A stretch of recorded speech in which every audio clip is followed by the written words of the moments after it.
नारद उवाच प्रणम्य शिरसा देवं गौरीपुत्रं विनायकं भक्तावासान् स्मरेन्नित्यम् आयुः कामार्थसिद्धये प्रथमं वक्रतुण्डं च एकदन्तं द्वितीयकं तृतीयं कृष्णपिङ्गाक्षं गजवक्त्रं चतुर्थकं लम्बोदरं पञ्चमं च षष्ठं विकटमेव च सप्तमं विघ्नराजं च धूम्रवर्णं तथाष्टमं नवमं फालचन्द्रं च दशमं तु विनायकम् एकादशं गणपतिं द्वादशं तु गजाननं द्वादशैतानि नामानि त्रिसन्ध्यं यः पठेन्नरः न च विघ्नभयं तस्य सर्वसिद्धिकरं प्रभो विद्यार्थी लभते विद्यां धनार्थी लभते धनं पुत्रार्थी लभते पुत्रान् मोक्षार्थी लभते गतिं जपेत् गणपतिस्तोत्रं षड्भिर्मासेः फलं लभेत् संवत्सरेण सिद्धिं च लभते नात्र संशयः अष्टभ्यो ब्राह्मणेभ्यश्च लिखित्वा यः समर्पयेत् तस्य विद्या भवेत् सर्वाः गणेशस्य प्रसादतः इति श्री नारद पुराणे संकटनाशन गणेशस्तोत्रं संपूर्णम्। प्रिया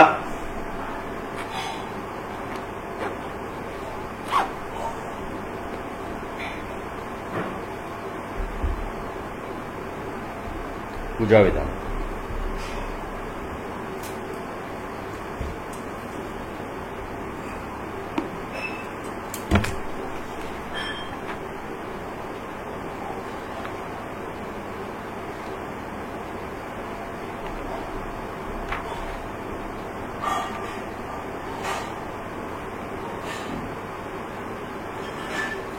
भज गोविंदतोड़े முதல் 12 சொல்லுங்க. भज गोविंदं गोविंदं भज मूढमते भज गोविंदं गोविंदं भज मूढमते संप्राप्ते सन्निहिते काले नहि रक्षति डुक्रिं करणे भज गोविंदं गोविंदं भज मूढमते मूढजहीहि धनागम तृष्णा कुरु सद्बुद्धिं मनसि वितृष्णा यल्लभसे निज कर्मोत्पातं वित्तं तेन विनोदय चित्तं भज गोविंदं गोविंदं भज मूढमते नारीस्तनभरनाभिदेशं दृष्ट्वा माघामोहावेशम् एतन्मांसवसादिविकारं मनसि विचिन्तय वारं वारं भज गोविंदं गोविंदं भज मूढमते नलिनी दलगत जलमति तरलम् तद्वज्जीवितमतिशय चपलम् विद्दिव्याद्यभिमानग्रस्तं लोकं शोकहतं च समस्तं भज गोविंदं गोविंदं भज मूढमते यावत् वित्तोपार्जनसक्तः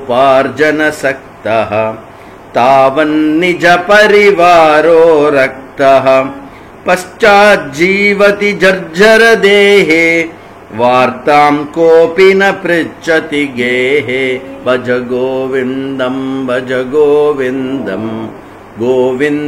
भज मूढमते यावत् पवनो निवसति देहे तावत् पृच्छति कुशलं गेहे गतवति वायौ देहापाये भार्या बिभ्यति तस्मिन् काये भज गोविन्दं भज गोविन्दं गोविन्दं भज मूढमते बालस्तावत् क्रीडासक्तः तरुणस्तावत् तरुणीसक्तः वृद्धस्तावत् चिन्तासक्तः परमे ब्रह्मणि कोऽपि न सक्तः भज गोविन्दं भज गोविन्दं गोविन्दं भज मूढमते काते कान्ता कस्ते पुत्रः संसारोऽयमतीव विचित्रः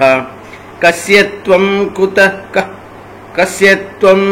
कुत आयातः तत्त्वं चिन्तय तदिह भ्राक्तः भज गोविन्दं भज गोविन्दं गोविन्दं भज मूढमते सत्सङ्गत्वे निस्सङ्गत्वं निस्सङ्गत्वे निर्मोहत्वं निर्मोहत्वे निश्चलतत्त्वं निश्चलतत्त्वे जीवन्मुक्तिः भज गोविन्दं भज गोविन्दं गोविन्दं भज मूढमते वयसि गते कः कामविकारः शुष्के नीरे कः कासारः क्षीणे वित्ते कः परिवारः ज्ञाते तत्त्वे कः संसारः ज्ञाते तत्त्वे कः संसारः भज गोविन्दं भज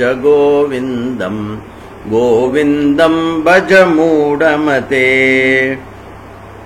मा कुरु धन जन यौवन गर्वं हरति निमेषात् कालात् सर्वं मायामयमिदमखिलं बुद्ध्वा मायामयमिदमखिलं बुद्ध्वा ब्रह्मपदं त्वं प्रविश विदित्वा भज गोविन्दं भज गोविन्दं गोविन्दं भज मूढमते दिनयामिन्यौ सायं प्रातः शिशिरवसन्तौ पुनरायातः कालः क्रीडति गच्छत्यायुः कालः क्रीडति गच्छत्यायुः तदपि न मुञ्चति आशावायुः भज गोविन्दं भज गोविन्दं भज गोविन्दं भज मूढमते गुरुचरणाम्बुज निर्भर भक्तः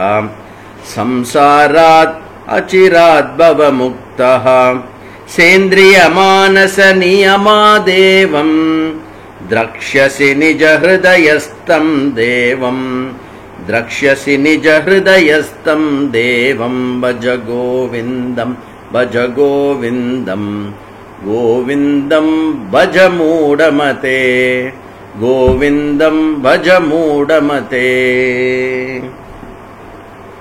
क्लास के बाद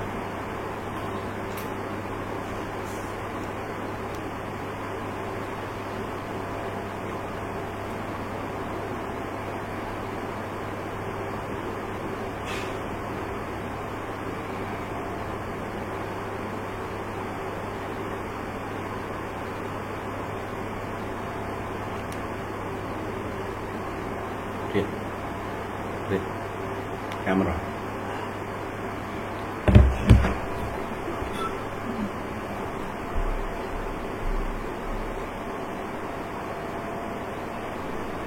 ओम सदाशिवसमारंभां शंकराचार्यमध्यमाम् अस्मदाचार्यपर्यन्तां वन्दे गुरुपरम्पराम् श्रुतिस्मृतिपुराणानाम् आलयं करुणालयं नमामि भगवत्पाद शंकरं लोकशंकरं शंकरं शंकराचार्यं केशवं बादरायणं सूत्रभाष्यकृतौ वन्दे भगवन्तौ पुनः पुनः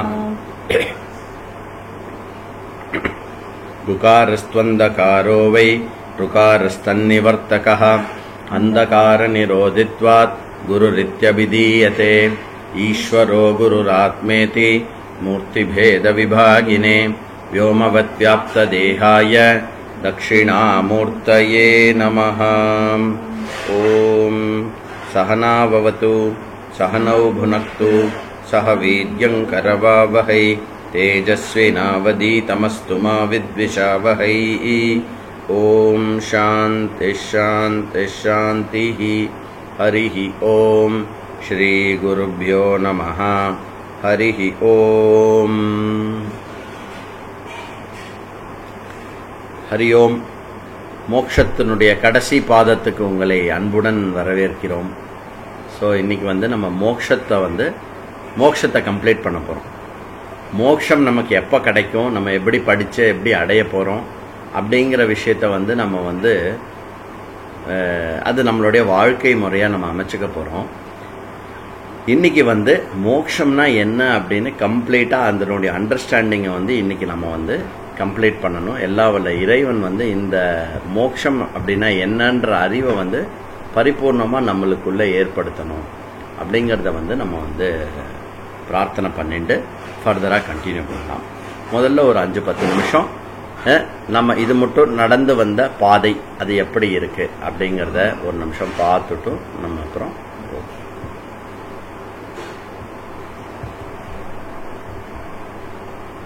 அப்போ இந்த மோட்சம் அப்படின்ற விஷயத்தை நம்ம என்ன எப்படி புரிஞ்சுக்கலான்னு முயற்சி பண்றோம் அப்படின்னாக்க, மோட்சம் அப்படின்ற வார்த்தை, அந்த வார்த்தை எனக்கு ரெலவெண்ட் இல்லையா, அது எதற்கு, இப்ப நம்ம அதை பத்தி எதற்காக பேசுறோம், நிஜமாவே நம்மளுக்கும் அந்த மோக்ஷன்ற சொல்ல புரிஞ்சுக்கணுமா நம்ம வேண்டாமா, நமக்கும் அதுக்கும் ரெலவென்ஸ் இருக்கா இல்லையா, ஃபர்ஸ்ட் சம்பந்தம் ஏற்படுத்துறது. அந்த சம்பந்தமானது எதற்கு மோக்ஷம் அப்படின்னு, அப்புறம் எது மோக்ஷம் எது மோக்ஷம் இல்லை, எங்கு மோக்ஷம் எப்பொழுது மோக்ஷம் அப்படின்ற தலைப்பை நேத்திக்கு பார்த்தோம். அது விஷயம். அதுக்கப்புறம் என்ன, எதனால் மோட்சம், அதற்கப்புறம் எப்படி மோட்சம், எவருக்கு மோட்சம் அப்படிங்கிற விஷயத்தை இன்னைக்கு நம்ம பார்க்க போறோம். அதாவது தலைப்பு 1 முதல் நாள் பார்த்தோம். 2, 3, 4, 5 ஒன்றுக்கு சம்பந்தப்பட்ட தலைப்பை நேத்திக்கு பார்த்தோம். 6, 7, 8 அதாவது இன்றைய தலைப்பு எதனால் மோட்சம், எப்படி மோட்சம், எவருக்கு மோட்சம் கிடைக்கும் அப்படிங்கிற விஷயத்த நம்ம இன்னைக்கு பார்க்க போறோம். இன்னைக்கு இன்னையோட தலைப்பான 6, 7, 8க்கு போறதுக்கு முன்னாடி ஒரு தடவை ஞாபகப்படுத்திட்டு அதுக்கப்புறம் நம்ம போகலாம். மனித பிறப்பினுடைய சிறப்பு என்ன அப்படின்னு பார்த்தோம். தன்னை தானுணரும் தன்மை, is a self conscious being அப்படின்னு பார்த்தோம். எப்படி ஆடு மாடுகளுக்கு தன்னை ஆடு மாடு, நான் மனுஷன்லேருந்து வேறானவன் அப்படின்லாம் தெரிஞ்சுக்கிறதுக்கான சக்தி இல்லையோ, அந்த ஒரு சக்தி மனுஷனுக்கு விசேஷமா கொடுக்கப்பட்டிருக்கு. அந்த தானுணர்வும் தன்மையினாலேயே மனுஷனுக்கு இச்சையானது இருக்கு. மற்ற மிருகங்களுக்கு வெறும் என்ன, தான் உயிர் வாழணுன்ற ஒரு பேசிக் இச்சை தான் இருக்குமே ஒழிஞ்சு, மனுஷனுக்கு அதையும் தாண்டி பலவிதமான இச்சைகள் இருக்கு. அதனால்தான் விதவிதமா வீடு கட்டிக்கிறான், விதவிதமா ட்ரெஸ் போட்டுக்கிறான், விதவிதமா கார் வாங்குறான், விதவிதமா தன்னை அலங்காரம் பண்ணிக்கிறான், தன்னை விதவிதமா இது பண்ணிக்கிறான். அப்படி இந்த மனித வாழ்க்கையில இருக்கிற எல்லா விதமான இலக்குகள், அதாவது ஹியூமன் கோல்ஸ் அப்படின்னு சொல்லப்படுறத வேதம் என்ன பண்றது அப்படின்னா 4 கேட்டகரியா பிரிக்கிறது. 4 கோல் இல்ல, 4 கேட்டகரியா மனுஷனுடைய பர்சியூட் இருக்குல்ல, த ஹியூமன் பர்சியூட்டை அந்த பர்சியூட் எப்படி எதிர்நடத்தில் வெளிப்படுறது அப்படிங்கறத பொறுத்து 4 கேட்டகரியா பிரிக்கிறது. அது அர்த்தம்னா என்ன, ஃபுட்டு, க்ளோதிங், ஷெல்டர், இதெல்லாம் அர்த்தத்துல வரும். காமம், இன்பம், என்ஜாய் பண்றது, புதுசா டிவி வாங்குறது, இல்ல ரெசார்ட்டுக்கு போறது, இல்ல ஹோட்டலுக்கு போய் சாப்பிட்றது, நான் அது சொல்லவே வேண்டாம், லிஸ்ட் எல்லாம் அன்லிமிட்டட் லிஸ்ட் நிறைய இருக்கு நமக்கு. அப்புறம் என்ன, தர்ம, புண்ணியம், ஒரு பேசிக் அறிவு நம்ம எல்லாருக்குமே இருக்கும். என்ன அப்படின்னாக்க, நாம நல்லது பண்ணா நமக்கு நல்லது நடக்கும். அப்ப நல்லது நடக்கணும், நம்ம சந்தோஷமா இருக்கணும், இன்பமா இருக்கணும் அப்படின்னாக்க நான் நல்லது பண்ணணும் இல்லையா. அப்போ நல்லதை நாடுதல், அதாவது புண்ணியத்தை நாடுறதே நம்மளுடைய ஒரு முக்கியமான குறிக்கோளா இருக்கு. இதுக்கப்புறம் மோட்சம்னு ஒண்ணு இருக்கு, அது என்ன அப்படிங்கறத நம்ம பார்த்துட்டு வரோம். அதுக்கப்புறம் என்ன பார்த்தோம் அப்படின்னா, அர்த்த காம மோக்ஷ, அர்த்த காம தர்ம, இது மூன்றுத்திலுமே அதை அடைவதற்கு அது துக்கம் கலந்த வண்ணம் இருக்குது. துக்கம் கலந்த வண்ணம்னா என்ன, அடையறதுக்காக கஷ்டப்பட வேண்டியிருக்கு, அடைஞ்சதை காப்பாத்துறதுக்காக கஷ்டப்பட வேண்டியிருக்கு, அதுக்கப்புறம் வந்து அந்த அடைஞ்சு காப்பாத்தின விஷயம் நம்மளை விட்டு இழக்கும் பொழுது இன்னுமே கஷ்டத்தை இருக்கு. அதாவது துக்கம் கலந்து இருக்கு மொத்தமா. அது ஒன்று பார்த்தோம். அதுக்கப்புறம் என்ன, அதிருப்திகரம். மூணாவது சொல்றேன் முதல்ல. அதிருப்திகரம்னா என்ன, அந்த ஒரு விஷயத்தை நம்ம ஏதாவது இதுல அடைஞ்சிட்டோம்னா அது முடிஞ்சிடறதானா இல்ல, திரும்ப திரும்ப திரும்ப திரும்ப காமத்திலேயே வந்து பலவிதமான காமத்தை வந்து மாத்தி மாத்தி மாத்தி மாத்தி மாத்தி பண்ணிட்டு இருக்கோம். அப்படின்னா என்ன அர்த்தம், எது அடைஞ்சாலும் அதை நம்மளை திருப்திப்படுத்த மாட்டேங்கிறது, ஃபர்தரா இன்னொரு பர்சூட்டுக்கு நான் போயிட்டு இருக்கேன், அது நடந்துட்டே இருக்கு. அதனால அதிருப்திகரம் அப்படிங்கிறது வந்து அதனுடைய இயல்பாக இருக்கு. இந்த துக்கமும் அதிருப்திகரமும் சேர்ந்து என்ன பண்றதுன்னா மீண்டும் மீண்டும் மீண்டும் அந்த விஷயத்துல என்னை ஈடுபடுத்திகிட்டே இருக்கு. திருப்பி சந்தோஷத்தை அடையணும்னு நினைக்கிறேன், திருப்பி வந்து ஆனந்தத்தை அடையணும்னு நினைக்கிறேன், இப்படி ஆயின்னு இருக்கு. அதுக்கப்புறம் நம்ம இந்த எது மோட்சம் அப்படிங்கிற விஷயத்தை நம்ம வந்து பார்க்கும்போது என்ன பார்த்துட்டு இருக்கோம்னா, மனித இலக்குகள் 3 விதமான தோஷங்கள் உடையதாக இருப்பதனால், 3 விதமான தோஷத்தினோட இருக்கிறதுனால என்ன ஆகுறதுன்னா, இந்த ஹியூமன் பர்சியூட் ஆனது நிற்கவே மாட்டேங்குது. திருப்பி வந்து தேடுறான். திருப்பி தேடும்போது எங்க போய் திருப்பி தேடுறான், திருப்பி அர்த்த காம தர்மத்தை. திருப்பி வந்து ப்ராப்ளம் இருக்கு, திருப்பி இருக்கு, இந்த சுத்திண்டே இருக்கு. இது வந்து சம்சார சூழல் அப்படின்னு பார்த்தோம். இந்த சம்சார சூழலை இன்னும் டீட்டெயில்டா நம்ம அனலைஸ் பண்ணோம்னாக்க, உண்மையாவே வந்து அர்த்த காம தர்ம இவைகள்ல ப்ராப்ளம் இருக்கா இல்ல வேற எதுல ப்ராப்ளம் இருக்கு அப்படின்னு நம்ம பார்க்கணும். அந்த 3 தோஷத்ரயத்தை வந்து எடுத்துட்டு அலசி ஆராயும் போது நம்ம என்ன பார்க்கிறோம் அப்படின்னா, துக்கம் கலந்த வண்ணம் இருப்பதனால் மீண்டும் நான் சந்தோஷத்தை நாடுகிறேன், அதிருப்திகரமாக இருப்பதனால் நான் வந்து நிறைவை நாடுகிறேன்.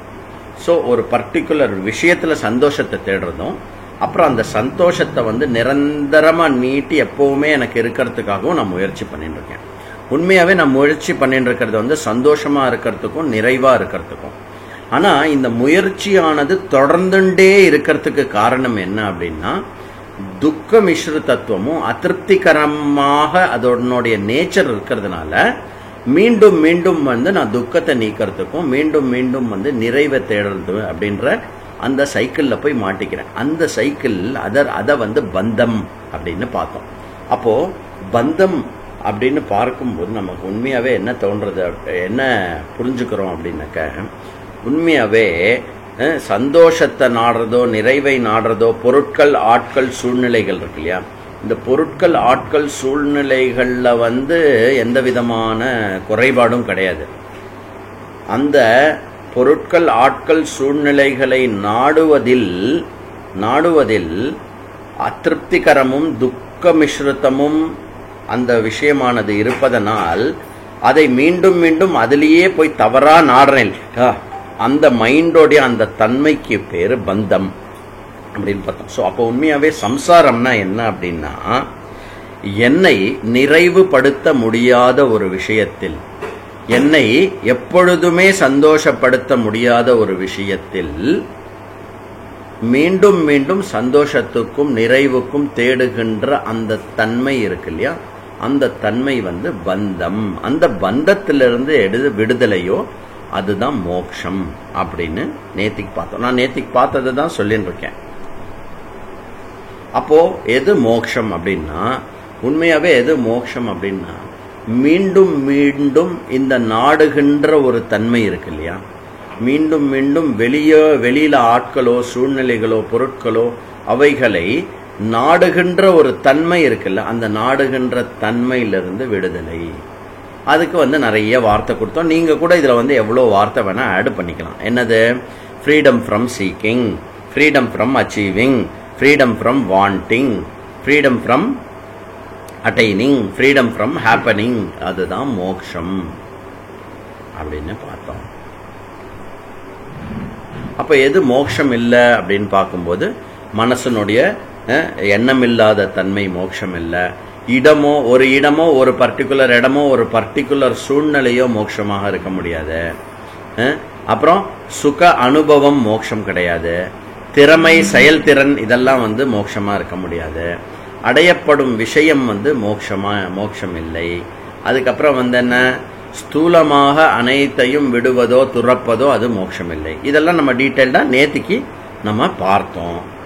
அப்போ ரெண்டும் தெரிஞ்சுக்கணும். மோட்சம்னா என்னன்னு தெரிஞ்சுக்கணும், மோட்சம் எது இல்லைன்னு தெரிஞ்சுக்கணும். இப்ப நீங்க பார்த்தீங்கன்னா இந்த ஃபுல் லிஸ்ட் வெளிமுகமாகவே இருக்கு. வேற மோட்சத்தினுடைய உண்மையான டெஃபினிஷன் என்ன? என்னுள் இருக்கும் அந்த தவறான கருத்து இருக்கு இல்லையா, அடைந்து விடுவேன், அடைந்து விட வேண்டும், நிறைவாழ விட வேண்டும் அப்படின்ற ஒரு அவா ஒண்ணு இருக்குல்ல, அதுதான் பந்தத்துக்கு காரணம்னு பார்த்தோம். அதுல இருந்து விடுதலையாறதுதான் மோட்சம்னு பார்த்தோம். ஆனா வெளி சூழ்நிலையோ இல்ல மனசை மாத்துறதோ இல்ல ஏதோ திறமை அடையிறதோ இல்ல எதையாவது துறக்கிறதோ இதெல்லாம் மோட்சம்னு தவறாக நிறைய பிரச்சாரம் இருக்கு. நிறைய அந்த மாதிரி ஐடியாவும் இருக்கு. யாராவது ஒருத்தர் 2 வருஷமா அவர் சாப்பிடாம இருக்கார், வெறும் நீராகாரத்திலேயே இருக்கார் அப்படின்னா அவர் முக்த புருஷன் அப்படின்னு நம்ம சொல்லக்கூடாது. அப்படிலாம் அவர் ஒரு மகான்னு வேணா சொல்லலாம், ஒரு பெரிய தபஸ்வின்னு வேணா சொல்லாமே வஞ்சு முக்தி அடைஞ்சுட்டாரா முக்தி அடையலையா அப்படிங்கிறது நம்ம யாரை பத்தியும் எதையும் சொல்ல முடியாது. வெளித்தோற்றங்களை வைத்து மோட்சம் இது எதுக்கு சொல்லப்படுறது அப்படின்னா, மத்தவால மோட்சம் அடைஞ்சாலா இல்லையான்னு பாக்கிறதுக்கு இல்ல, வேற ஏதோ ஒண்ணுத்த நான் மோட்சம்னு நினைச்சுன்ற கூடாது அப்படிங்கறதுக்காக இது எல்லாம் சொல்லப்படுகிறது. அப்புறம் எங்கு மோட்சம்னு பார்த்தோம். அப்போ மோட்சம் என்பது ஒரு இடத்தை சார்ந்தது இல்லை, ஒரு இடத்தை அடைவது இல்லை. பூலோகம் சிவ, சொர்க்கலோகம் சிவ, இதெல்லாம் நம்மளுடைய வேத இதிகாசத்திலேயே இருக்கு. இதிகாசத்திலேயே இருந்தாலும் சிவன்னு சொன்னாலும் வைகுண்டம்னு சொன்னாலும் என்ன மீன் பண்றது அப்படின்னா, எந்த பகவான் அனைத்துமாய் இருக்கிறாரோ அந்த பகவானை உணர்வது மோட்சம் அப்படிங்கறதுனால நமக்கு ஏற்கனவே ஒரு லோக பிராப்தி புத்தி இருக்கிறதுனால அந்த புத்தியை பயன்படுத்தி புரிகிற மாதிரி சொல்றதே ஒழிஞ்சு, உண்மையாவே இங்க இருந்து நம்ம கிளம்பி சிவலோகத்துக்கு போறதோ இங்க இருந்து கிளம்பி வைகுண்டத்துக்கு போறதோ மோட்சம் கிடையாது. இங்கேயே நிறைவு அப்படின்னா இங்கேயே தான். ஏன்னா இன்னைக்கு அப்புறம் வரும், அப்புறம் இன்னொரு இடத்துல வரும் அப்படின்னா நிறைவு அந்த இடம் ஒரு இடத்துக்கு மட்டும்தான் உட்பட்டு இருக்கும் இல்லையா. அந்த ஒரு இடத்துக்கு மட்டும் உட்பட்டு இருந்தது அப்படின்னா நிறைவுக்கு நிறைவுன்ற ஸ்டேட்டஸ் கிடையாது.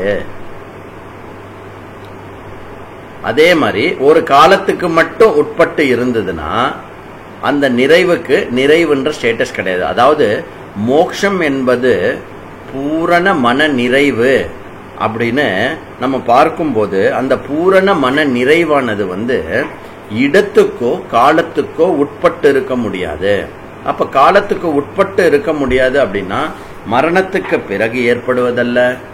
மரண காலம் அடையும் போது கடைசி 20 வருஷம் நான் மோட்சத்துல இருப்பேன் அப்படி அர்த்தம் கிடையாது.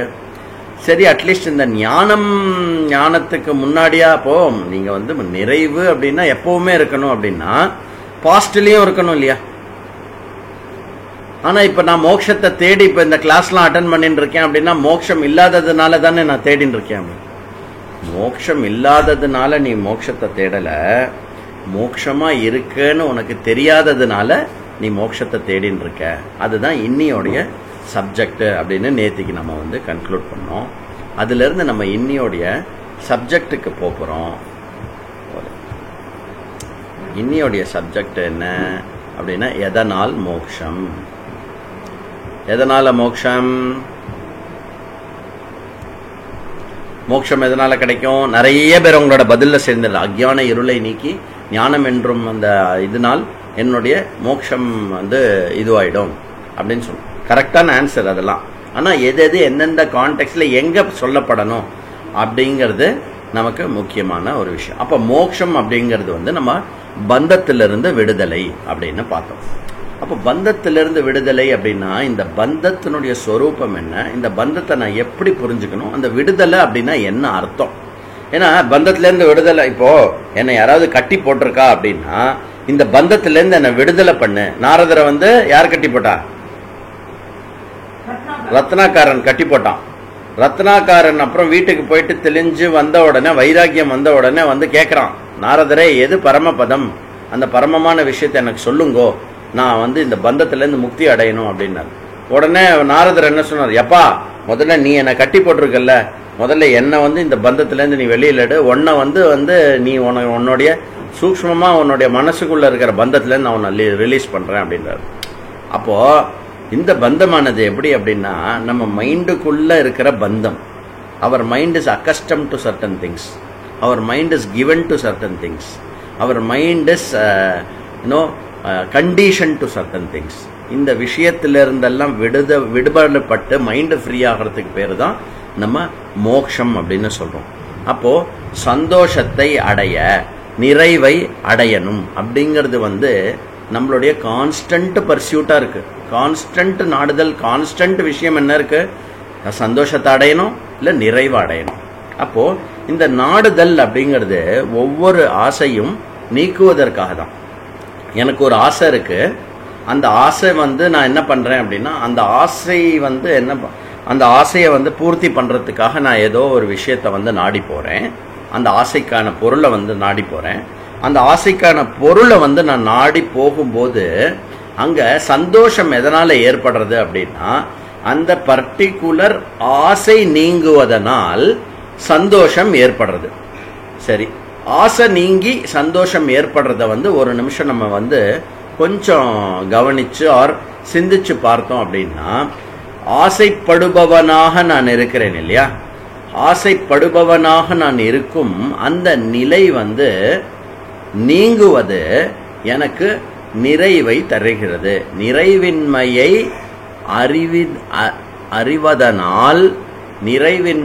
அறிவதனால் ஒப்புக்கொள்ளா தன்மை. அப்போ என்ன ஆகிறது அப்படின்னா ஒவ்வொரு ஆசையும் நீக்குவதற்காக நான் பயன்படுறேன். நான் இப்போ 2வது பாக்ஸ்ல இருக்கேன். ஒவ்வொரு ஆசையும் நீக்குவதற்காக நான் ஒரு விஷயத்தையும் நாடின்னு இருக்கேன்.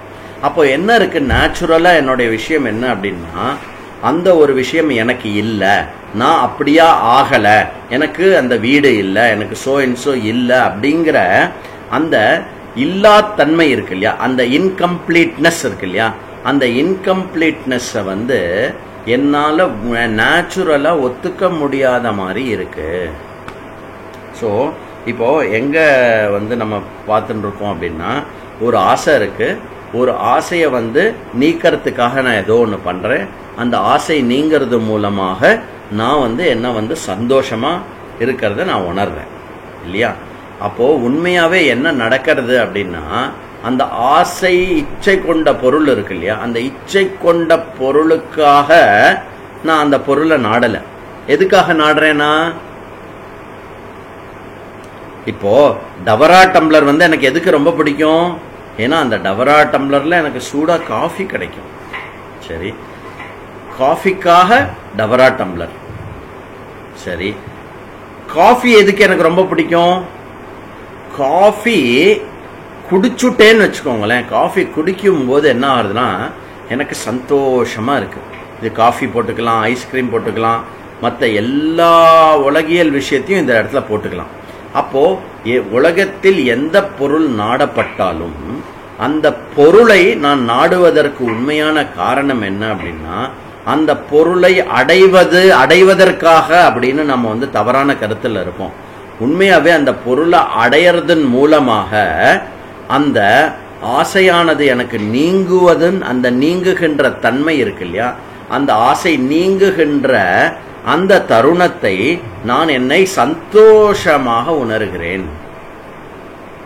அப்ப என்ன ஆகிறது, சந்தோஷத்தை நாடுறதுங்கிறது உண்மையாவே என்னதான், உண்மையாவே சந்தோஷத்தை தேடி போறேன்னா என்ன அர்த்தம், நான் என்னுடைய அபூர்ணத்துவத்தை ஒற்றுக்கொள்ளாமல் இருக்கும் தன்மை இருக்கு இல்லையா, அந்த அபூர்ணத்துவத்தை ஒற்றுக்கொள்ளாமல் இருக்கும் தன்மையை நீக்குவதற்காக தான் நான் பாடுபடுகிறேன்.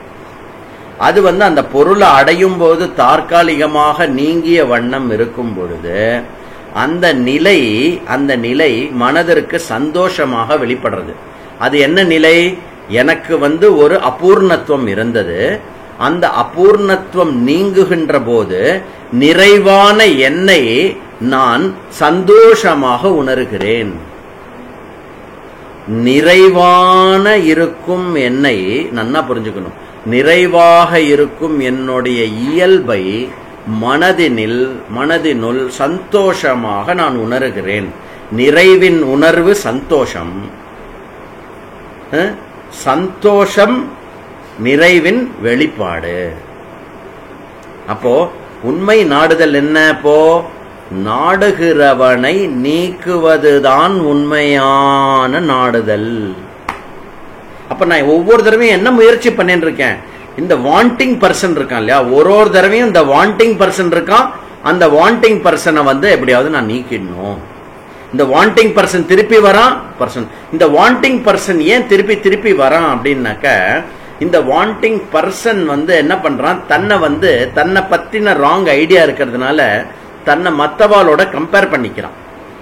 ஆர் மற்ற உலகியல் விஷயத்தோட கம்பேர் பண்ணி இது எனக்கு இருக்கு, இது எனக்கு இல்லை, நான் இப்படி இருக்கேன், அவன் அப்படி இருக்கான் அப்படிங்கிறதுனால என்ன ஆயிடுறதுன்னா, அந்த தன்னை பத்தின ஒப்பீனியனை வந்து உலகத்தின் மூலமா வைக்கிறதுனால என்ன பண்றான் அப்படின்னா, இவன் வந்து ஒரு வாண்டிங் பர்சன் ஆறான்.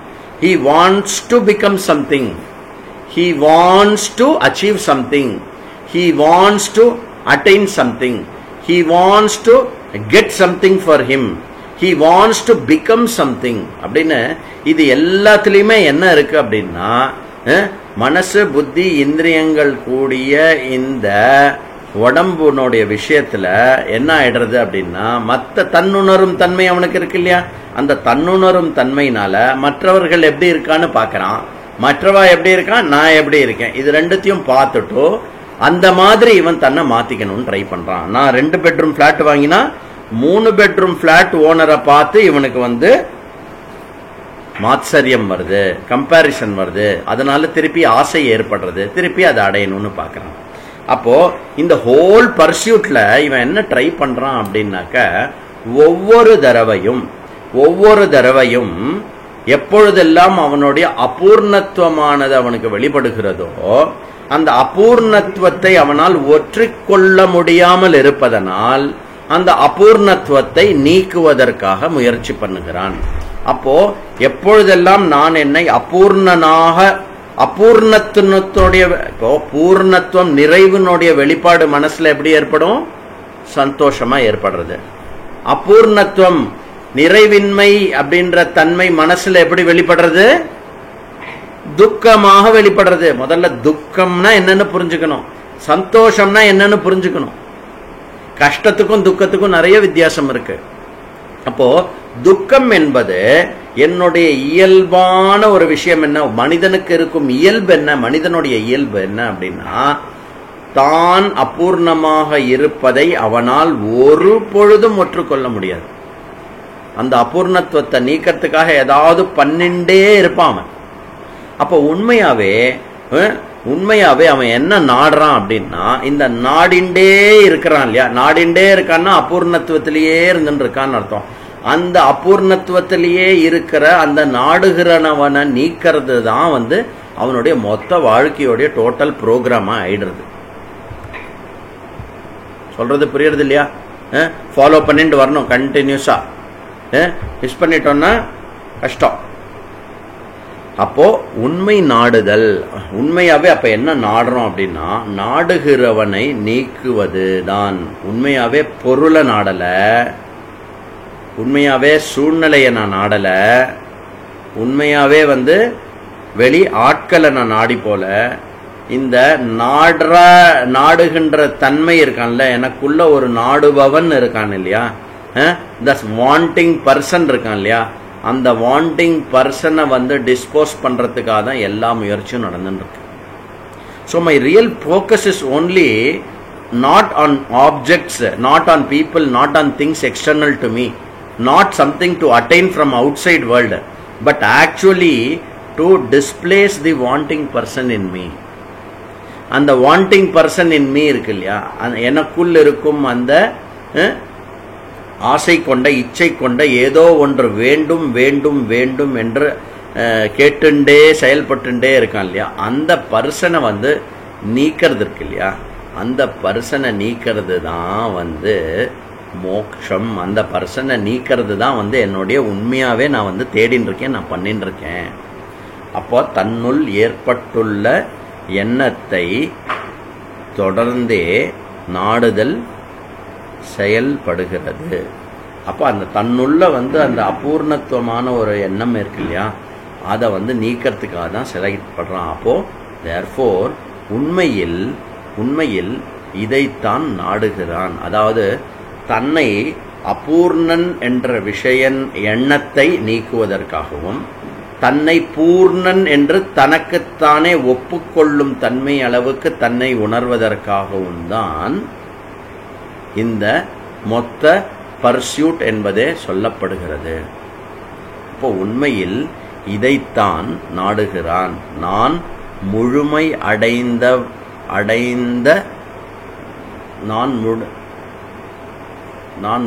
அடைந்துள்ளேன் என்ற எண்ணத்தை தான் நாடுகிறான். ஒவ்வொரு தடவையும் நமக்கு ஆனந்தம் எப்ப ஏற்படுறது? நான் கம்ப்ளீட் பூர்ணமாயிடுத்துப்பா, பூர்ணமாயிடுத்து. எனக்கு ஒருத்தர் தெரியும், ஒரு 100 தடவை அவர் நான் அப்பா இதோட எனக்கு எல்லாமே கம்ப்ளீட்பா, எனக்கு எல்லாமே பூர்ணம், இதோட எல்லாமே பூர்ணமாயிடுத்துப்பா, எல்லாமே பூர்ணமாயிடுத்துப்பான்னு பல தடவை சொல்றாரு. ஒரு தடவையும் அந்த பூர்ணமாயிடுத்துன்னு சொல்லும் போது இதுக்கு முன்னாடி பூர்ணமாயிடுத்துன்னு சொன்னதெல்லாம் டிஸ்மிஸ்ன்னு அர்த்தம் இல்லையா? அப்போ பூர்ணமாயிடுத்து. அப்ப பூர்ணமாயிடுத்துன்னு சொன்ன பிறகு திருப்பி அபூர்ணம் வந்தது அப்படின்னா என்ன அர்த்தம்? இதுக்கு முன்னாடி பூர்ணமானது பூர்ணமாகலன்னு அர்த்தம் இல்லையா? அப்போ உண்மையில் இதைத்தான் நாடுகிறேன். என்ன நாடுகிறேன்? என்னுடைய அபூர்ணன் என்ற எண்ணத்தை நீக்கி நான் பூர்ணம் என்ற எண்ணம் இருக்கு இல்லையா? அந்த பூர்ணம் என்ற எண்ணம், அது அந்த உண்மையைத்தான் நான் நாடுகிறேன் அப்படிங்கறத வந்து ரொம்ப கிளியரா புரிஞ்சுக்கணும். ஏன்னா இது புரிஞ்சாதான் மற்ற ஃபுல் ஜர்னியே, வேதாந்தத்துல ஜர்னியே பண்ண முடியும். அப்போ இந்த நிறைவு வேதாந்தம்னு போட்டிருந்தேன்.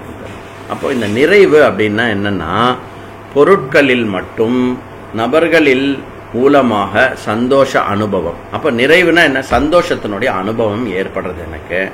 அப்போ இந்த பொருட்கள், சந்தோஷம் இதெல்லாம் இருக்கு இல்லையா? இதெல்லாம் வந்து ஸ்திரமா இருக்கா, மாறின்னு இருக்கா?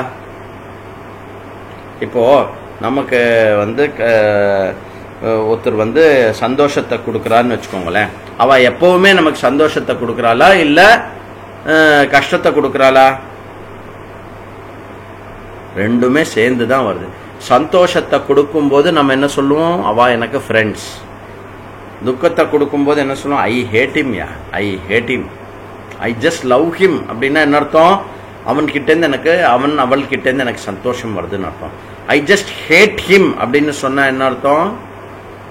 எனக்கு அவ கிட்ட இருந்து சந்தோஷம் வரல, வேற ஏதோ துக்கம் வருது அப்படின்னு. அப்போ ஆட்களோ சூழ்நிலைகளோ அதே மாதிரி பொருட்கள், ஒரு பொருள் ஒரு சமயத்தில் சந்தோஷத்தை கொடுத்தனா அதே பொருள் இன்னொரு நேரத்தில் துக்கத்தை கொடுக்கும். ஐஸ்கிரீம் சாதாரணமா வெய்ய காலத்துல சாப்பிட்டோம்னா சந்தோஷத்தை கொடுக்கும். கோல்டு இருக்கும்போது சாப்பிட்டோன்னா என்ன கொடுக்கும்? துக்கத்தை கொடுக்கும். ஏசி வந்து அப்படி ஒரு சந்தோஷத்தை கொடுக்கும். என்னது? சம்மர்ல அதே வந்து அடிக்கிற குளிர்ல ஏசி போடட்டா அப்படின்னு கேட்டா, ஏசி போடட்டான்னு கேட்கறவா மேலேயே நமக்கு கோபம் வர அளவுக்கு நமக்கு வந்து அது வந்து கஷ்டத்தை கொடுக்குறாமான்னு. அப்போ ஆட்கள், பொருட்கள், சூழ்நிலைகள் இது எல்லாத்தையும் நம்ம சந்தோஷத்தை நாடி, அந்த சந்தோஷத்தை நாடி இப்ப என்ன ஒரு கேள்விக்கு பதில் சொல்லிட்டு இருக்கோம் அப்படின்னா, ஆட்கள், சூழ்நிலைகள், பொருட்கள் இவைகளை நாடி அந்த நாடும் போது எனக்கு வந்து சந்தோஷமா இருக்கு. அந்த சந்தோஷம் ஏன் இருக்கு அப்படின்னா, என்னுடைய நிறைவு வந்து அங்க மனசுல வெளிப்படுறதுனால சந்தோஷமா இருக்கு.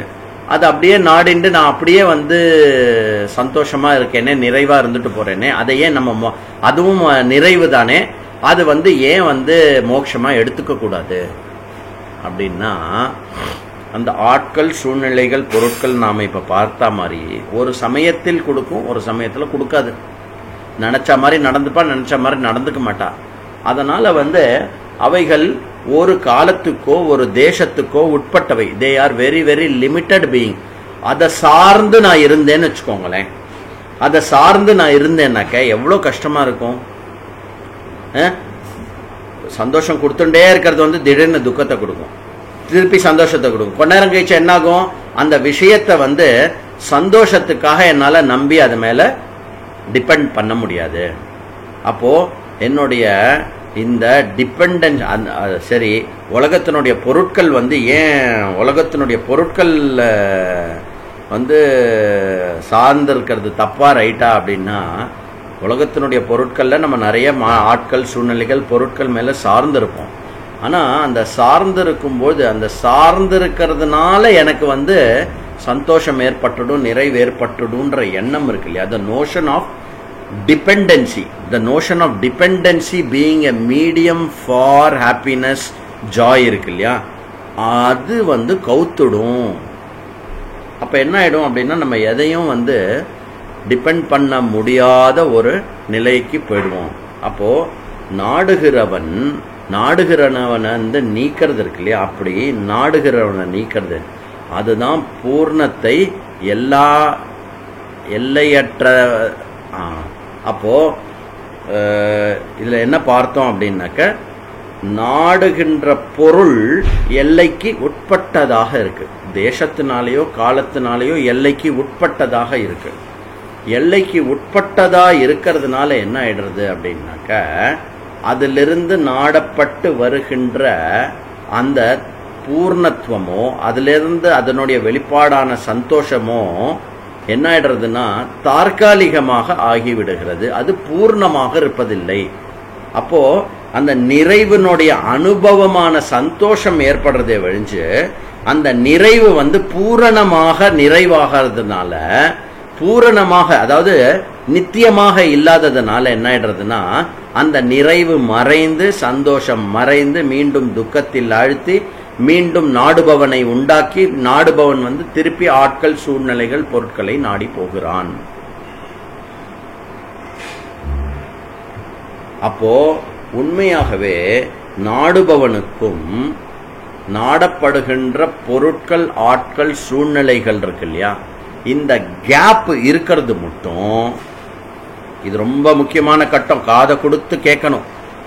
நாடுபவனுக்கும் நாடப்படுகின்ற பொருட்கள், ஆட்கள், சூழ்நிலைகள், இது ரெண்டுத்துக்கும் இடையில் இடைவெளி இருப்பது மட்டும் அந்த பர்டிகுலர் நாட்டத்தினால் ஏற்படுகின்ற சந்தோஷம் எப்பொழுதுமே வந்து அபூர்ணமாகத்தான் இருக்கும். அது ஒரு நாளும் நிறைவு படுத்தி விடாது. அது ஒரு நாளும் ஒருத்தனை கம்ப்ளீட் பண்ணிடாது. வரா மாதிரி வரும், திருப்பி போயிடும், வரா மாதிரி வரும், போயிடும். ஆனா என்னுடைய உண்மை என்ன? என்னுடைய உண்மை என்ன அப்படின்னா, நான் வந்து என்ன எப்பவுமே நிறைவா இருக்கிற மாதிரி தான் நான் ஆசைப்படுறேன். நான் நிறைவா இருக்கணும் அப்படிங்கிறதுக்காக தான் நான் வந்து கார்த்தாலேருந்து சாயங்காலம் மட்டும் பாடுபட்டு இருக்கேன். செயலும், அப்போ இங்க என்ன சொல்றோம் அப்படின்னா, செயலும் முயற்சியும் வரையறைக்கு உட்பட்டது. ஆகவே அடைவது என்பது வரையறைக்கு உட்பட்டது. அப்ப நம்ம அடையறோம் அப்படின்னு சொல்றோம் இல்லையா, சந்தோஷத்தை அடைந்தேன் அப்படின்னு. நான் உங்களை மனசை தொட்டு, மனசுல வந்து இப்படி கையை வச்சுக்கோங்க. நல்லா மனசுனா இங்க சரி, ஹிருதயத்துல கை வச்சுக்கோங்க. ஹிருதயத்துல கை வச்சு ஒரு உண்மையை கேட்கிறேன். இங்கே இருந்து கிளம்பி பஸ்ஸோ வேனோ பிடிச்சி திருப்பதிக்கு போய் கீழேந்து நடந்து ஏறி, அதுக்கப்புறம் ஒரு 3 மணி நேரம் கியூல நின்று, வேடுகொண்டலவாடா வெங்கட்ரமணா கோவிந்தா கோவிந்தா கோவிந்தா கோவிந்தா அப்படின்னு தள்ளி தள்ளி தள்ளி தள்ளி தள்ளி தள்ளி போறான் இல்லையா. அப்போ போயிட்டு அங்க போய் சுவாமி சன்னதியில வந்து கோவிந்தா அப்படின்னு பார்க்கும்போது பிடிச்சி தள்ளுறாங்க, ஜரகண்டி அப்படின்ட்டான்னு வச்சுக்கோங்களேன். வெளில வந்தோடனே சே, பகவான் கிட்ட நிக்கிறதுக்கு நம்மளால இப்படி பண்றானே அப்படின்னு. சரின்னு உடனே அங்கேருந்து வந்து ஒருத்தர் வந்து, கவலைப்படாதே குழந்தை, நீ வா, நீ பகவான் கிட்டே நில்லு அப்படின்னு சொல்லிட்டு அந்த ஜரகண்டி கியூக்கு ஒரு ஸ்டெப்பு முன்னாடி, அந்த ஒரு படி இன்னொரு ஒரு பிராகாரத்துக்கு முன்னாடி இங்கே வந்து நீ 3 days நின்னுண்டே பாரு.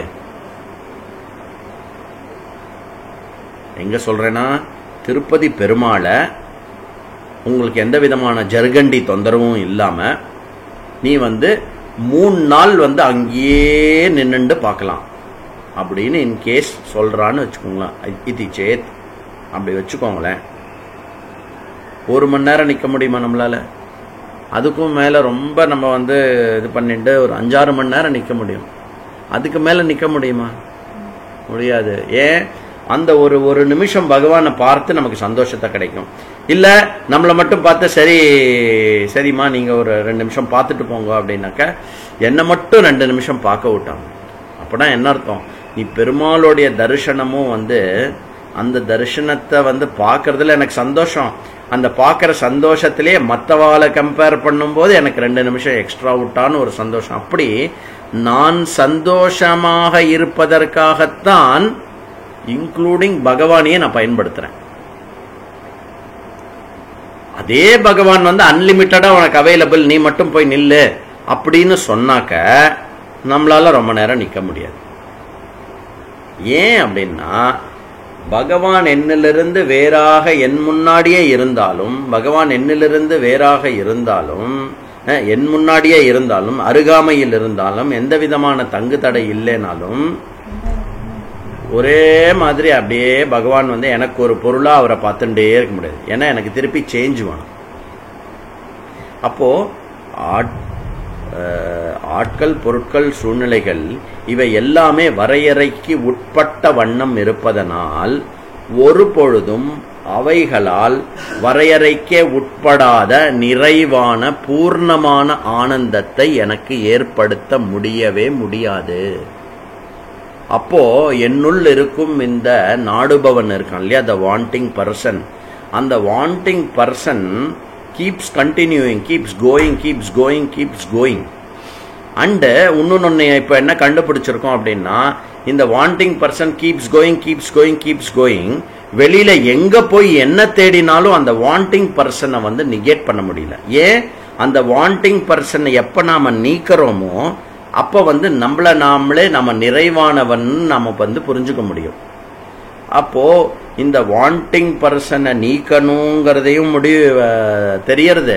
ஆனா அந்த வாண்டிங் பர்சன் நீக்கிறதுக்கு வெளி உலகத்துல வேற எந்த விதமான பொருட்கள், ஆட்களோ, சூழ்நிலைகளோ பயன்படாதுன்னு அப்படி தெரிஞ்சுண்டு இதுக்கு என்னதான் சொல்யூஷன் அப்படின்னு கேட்கிறவனுக்கு பேரு முமுக்ஷுன்னு பேரு. அப்படி அந்த முமுக்ஷு ஆகப்பட்டவன் என்ன பண்றான் அப்படின்னா, நிறைவின்மையும் துக்கமும் ஏற்றுக்கொள்ளப்படுவதில்லை, என்னுடைய தன்மை இல்லை. அப்ப என்ன பார்த்துன்னு வரோம் அப்படின்னாக்க, இந்த நிறைவின்மையும் துக்கமா இருக்கிறதும் நம்மளுடைய நேச்சர்லயே இல்லை. கரெக்டா? அதை எப்படியாவது நீக்கணும்னு ட்ரை பண்றோம். இப்போ நம்மளுடைய உடம்புல எதெல்லாம் நேச்சுரலா இருக்கோ, சிருஷ்டில எதெல்லாம் நேச்சுரலா இருக்கோ, அந்த நேச்சுரலா இருக்கிற விஷயத்த நம்ம ஒரு நாளும் கம்ப்ளைண்ட் பண்ண மாட்டோம்.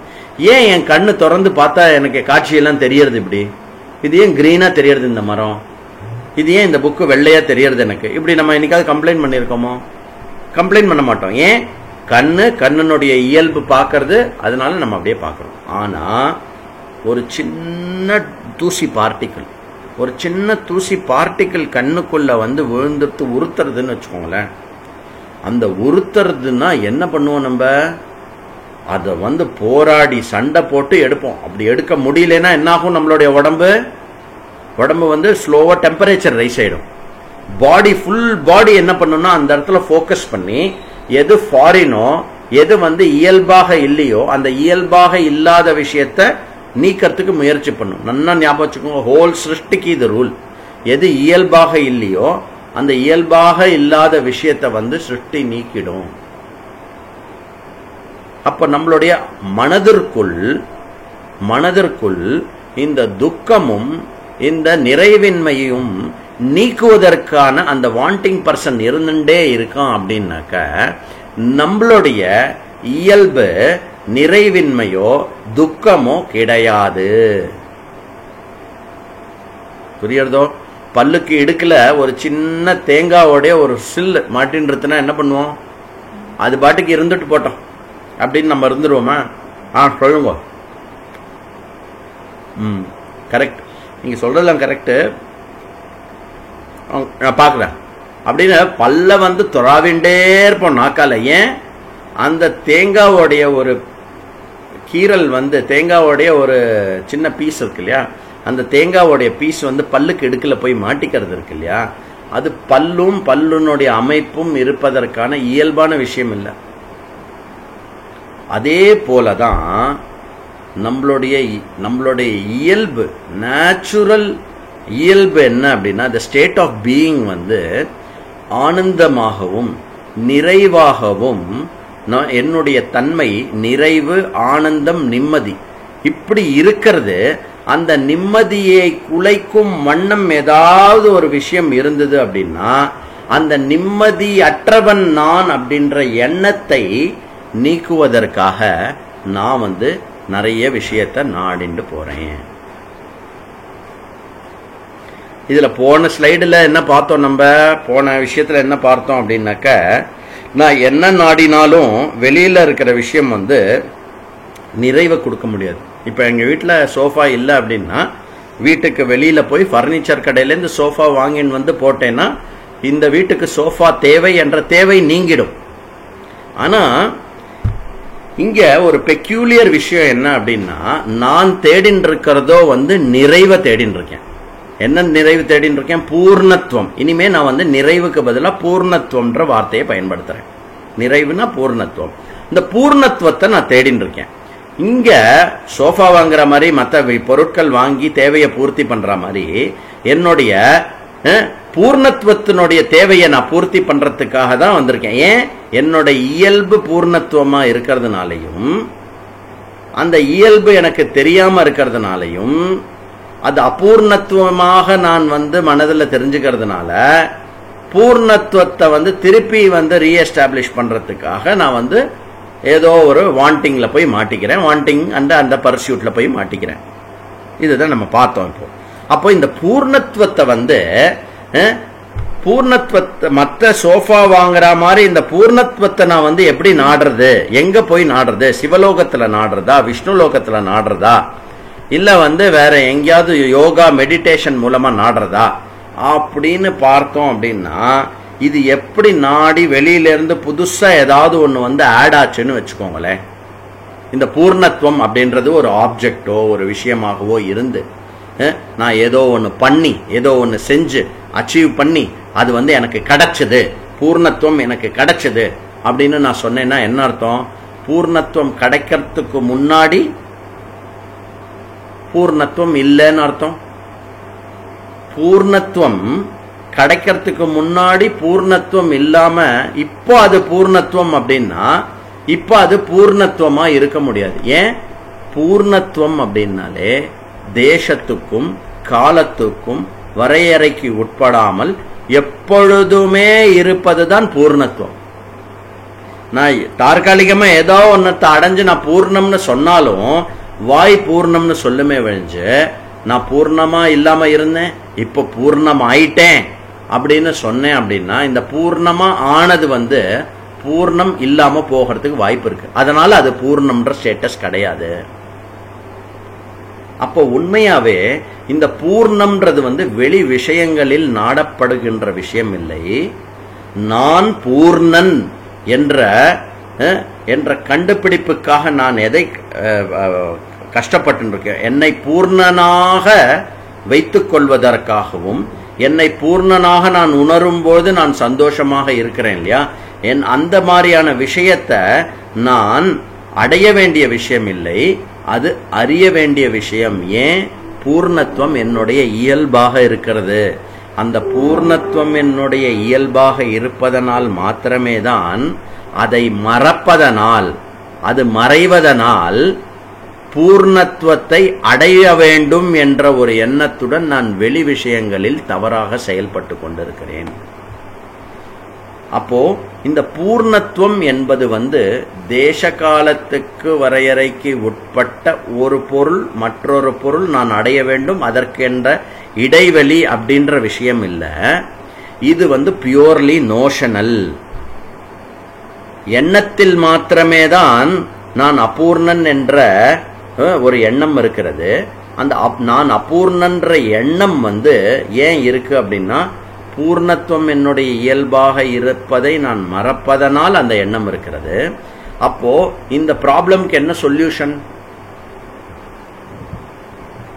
இந்த ப்ராப்ளம்க்கு என்ன சொல்யூஷன் அப்படின்னா, நீ பூர்ணன்னு அந்த அறிவை கொடுக்கறது தான் சொல்யூஷன். ஒரு குரு கிட்ட ஒரு சிஷ்யன் வந்தான். ஒரு சிஷ்யன் வந்த உடனே என்னாச்சு, ஓடி வந்து காட்டில் உட்காந்துட்டு இருந்தார். அவர் ஆசிரமத்துக்குள்ள ஓடி வந்துட்டு, எனக்கு பாம்பு கடிச்சிருத்து, காலில் பாம்பு கடிச்சிருத்து அப்படின்னா. கவலைப்படாதப்பா, ஏதாவது பண்ணுங்க, நான் செத்து போயிட போறேன், என்னை காப்பாத்துங்க அப்படின்னு. சரிப்பா, காலை காட்டு அப்படின்னு பார்த்தார். பார்த்த உடனே அவருக்கு புரிஞ்சிருத்து. அவர் என்ன பண்ணார்னா, உடனே இங்க பாருப்பா, நீ ஃபர்ஸ்ட் கரெக்டா படுத்துக்கோ, பாம்பு கடிக்கு ஒரு வைத்தியம் இருக்கு, கவலைப்படாத. ஃபர்ஸ்ட் என்ன சொல்றேன்னா, கவலைப்படாத, இது வந்து சாதாரண பாம்பு கடி தான், கரெக்டா சால்வ் பண்ணோம்னாக்க அந்த ப்ராப்ளம் சால்வ் ஆயிடும் அப்படின்னு. அப்புறம் என்ன பண்ணார்னா, இது பண்ணார், பாம்பு கடிக்கு 2 பக்கமும் டைட்டா துணியை கட்டினார்.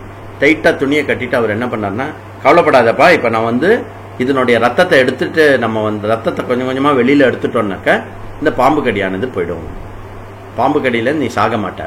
அதுக்கப்புறம் என்ன பண்ணார், 2 பக்கமும் துணியை கட்டிட்டு ஊசியால குத்தி குத்தி குத்தி குத்தி கொஞ்சம் ரத்தத்தை எடுத்தார். ரத்தத்தை எடுத்துட்டு இப்படி பார்த்தார், நெட்டிலாம் சுருக்கினார். உடனே அந்த பையன் இன்னும் பயந்துட்டான். குருவே, என்ன இப்படி ரத்தத்தெல்லாம் பாக்குறது, படைப்பேனா செத்து போயிடுவேனா அப்படின்னா. இல்லப்பா, பாம்பு கடிச்ச இடத்துல இருந்து ரத்தத்தை எடுக்கிறேன், அது வந்து கொஞ்சம் கருப்பா ஆயிருக்கணுமே, இன்னும் கருப்பா ஏன் ஆலன்னு பாக்குறேன். இப்படிதான்ப்பா 100 பேர் 200 பேர் வந்து இந்த மாதிரி நான் வைத்தியம் பண்ணிருக்கேன். ஆனா இந்த தண்ணி ரத்தம் வந்து சாதாரணமா தானே இருக்கு. ஒரு நிமிஷம் அப்படின்னு சொல்லிட்டு ஒரு டம்ளர் தண்ணி எடுத்து அந்த டம்ளர் தண்ணிக்குள்ள ரத்தத்தை சொட்டு ஒண்ணு போட்டார். அது அழகா அப்படியே கிளீன் ஆகி அது அப்படியே போயிடுது. ரத்தத்துல விஷமே இல்லப்பா ஆக்சுவலி அப்படின்னா. அப்படியா, ரத்தத்துல விஷமே இல்லையா, நீ சொல்லு, நீ எந்த பக்கமா வந்த சொல்லு அப்படின்னா. இல்ல இந்த பக்கமா இந்த இது இருக்கு இல்லையா, அந்த பக்கமா தான் நான் வந்தேன். அந்த பக்கமாவா வந்த, சரி ஓகே. அப்புறம் என்ன சொல்றதுன்னா, இந்த பாருப்பா, நீ அந்த பக்கமா தானே வந்த, அந்த இடத்துல வந்து அந்த மலையிலேருந்து இருக்கிற கல்லு வந்து நிறைய விழுந்து கிடக்கு. நீ வேகமா ஓடி வந்ததுல என்ன இருக்கு அப்படின்னா, கால் மேல வந்து ஒரு கல்லு வந்து பட்டிருக்கு. அந்த கல்லு வந்து கூர்ப்பா இருந்ததுனால அது பாம்பு கடி மாதிரி இருந்திருக்கு. இல்லையே, நான் பாம்பு பார்த்தேனே அங்கேருந்து ஓடுறத, பாம்பு ஓடுறத நீ பார்த்திருக்கலாம்ப்பா. ஆனா உனக்கு உன்னுடைய ப்ராப்ளம் வந்து பாம்பு கடி கிடையாது. ஏன்னா ரத்தத்துல விஷம் இல்லை, அப்புறம் கடிச்ச இடத்துல பாம்பு கடி மாதிரி அந்த 2 டாட்டு இல்ல 3 டாட் அது எவ்வளவு இருக்கும் அந்த மாதிரி இல்லை. அதுக்கப்புறம் வந்து நீ சொல்ற பாம்பு கடிச்சிருந்ததுன்னா நீ இங்க மட்டும் கூட நடந்து வந்திருக்க முடியாது. இதுல என்ன விசேஷம் அப்படின்னா, அந்த பையன் வந்து குருவே எனக்கு பாம்பு கடிச்சிருத்துன்னு சொல்லும் போதே அந்த குருவுக்கு வந்து அது பாம்பு கடி இல்லைன்னு தெரியும். ஆனா அந்த பையன்கிட்ட வந்து இல்ல அது பாம்பு கடி இல்லை அப்படின்னு டைரக்டா ஃபர்ஸ்டே சொன்னாக்க என்ன ஆகும், அந்த பையன் வந்து ஓடி போயிடுவாங்க. இந்த ஐயோ இவர் பாம்பு கடி இல்லைன்றாரு, நான் தான் பாம்பை பார்த்தேனே அப்படின்னு. அதனால படுக்க வச்சு இது பண்ணி பாம்பு கடி இல்லைன்னு அவனுக்கு எஸ்டாப்ளிஷ் பண்ண வேண்டியிருக்கு. அதே மாதிரி இங்க என்ன நம்ம புரிஞ்சுக்க வேண்டியிருக்கு அப்படின்னா, வெளியில இருக்கிற பீப்புளோ சூழ்நிலைகளோ ஆட்களோ நம்மளுடைய நிறைவின்மைக்கு காரணம் இல்லை. It's only notional. நிறைவில்லாம நான் இருக்கேன் அப்படின்ற ஒரு எண்ணம் இருக்கு இல்லையா, அந்த எண்ணத்தை மாத்திரம்தான் நீக்கணும். அந்த எண்ணத்தை எப்படி நீக்க முடியும்? ஒரு தவறான எண்ணம் இருக்கு, அதை சரி செய்யணும் அப்படின்னா 1000 ரூபாய் கொடுத்தா சரியாகுமா, இல்ல 1 லட்சம் ரூபாய் கொடுத்தா சரியாகுமா? சோ தவறான எண்ணத்தை வந்து பைசாவால நீக்க முடியாது. எனக்கு ஒரு தவறான கருத்து இருக்கு, எனக்கு வந்து நான் சொல்ற பேச்ச கேட்கிற மாதிரி ஒரு 100 பேர் இருந்தா சரியாகுமா, இல்ல 1000 பேர் இருந்தா சரியாகுமா? தவறான கருத்து நீங்கிறதுக்கு ஆள் பலமோ ஆட்களோ அதெல்லாம் தேவையில்லை. எனக்கு ஒரு தவறான கருத்து இருக்கு, நான் இங்கிருந்து கிளம்பி ரிஷிகேஷ்ல போய் கங்கை கரையில போய் உட்காந்து தபஸ் பண்ணேன்னா என்னுடைய தவறான கருத்து நீங்கிடுமா? இல்ல சுவிட்சர்லாந்துல போய் நான் வந்து ரெசார்ட்ல தங்கினேன்னா என்னுடைய தவறான கருத்து போயிடுமா? சரி, எனக்கு ஒரு தவறான கருத்து இருக்கு, அந்த தவறான கருத்து நீங்கிறதுக்காக நான் வந்து டெய்லி அம்பாளுக்கு விளக்கேத்தினேன்னா போயிடுமா? ஒன்னே ஒன்று, இன்கேஸ் நீங்க வந்து ரிலீஜியஸ் விஷயத்துல ஈடுபட்டு விளக்கேற்றுறதோ விஷ்ணு சஹஸ்ரநாமம் சொல்றதோ குரு சேவா பண்றதோ அந்த மாதிரிலாம் பண்ணல அப்படின்னா உன்னுடைய கருத்து தான் தவறா இருக்கு அப்படிங்கிற ஒரு அறிவு ஏற்படும். அப்ப தவறான கருத்து, என்னுடைய கருத்து தவறா இருக்குன்னு நம்ம தெரிஞ்சுக்கணும். தவறான கருத்து தெரிஞ்ச பிறகு நம்ம அதுக்கு என்ன நாடணும்? சரியான கருத்து எதுன்னு நாடணும். சிம்பிள் இல்லையா? இப்ப என் பேர் என்ன? என் பேர் வந்து சுப்பிரமணியன் ஒருத்தர் நினைச்சுட்டு இருக்காருன்னு வச்சுக்கோயேன். என் பேர் சுப்பிரமணி, என்ன வந்து ஒரு தடவையும் சுப்பிரமணி இங்க வாங்கல, சுப்பிரமணி இதை கொஞ்சம் எடுத்து வைங்களேன் அப்படின்னு என்ன சொல்றான்னு நம்மள அப்படி நம்ம பேரு, இப்ப நான் என்னோட எக்ஸாம்பிள் எடுத்துக்கிறேன். இப்ப என்னுடைய பேர் வந்து சுப்பிரமணி இல்ல, அது எனக்கு தெரியும்.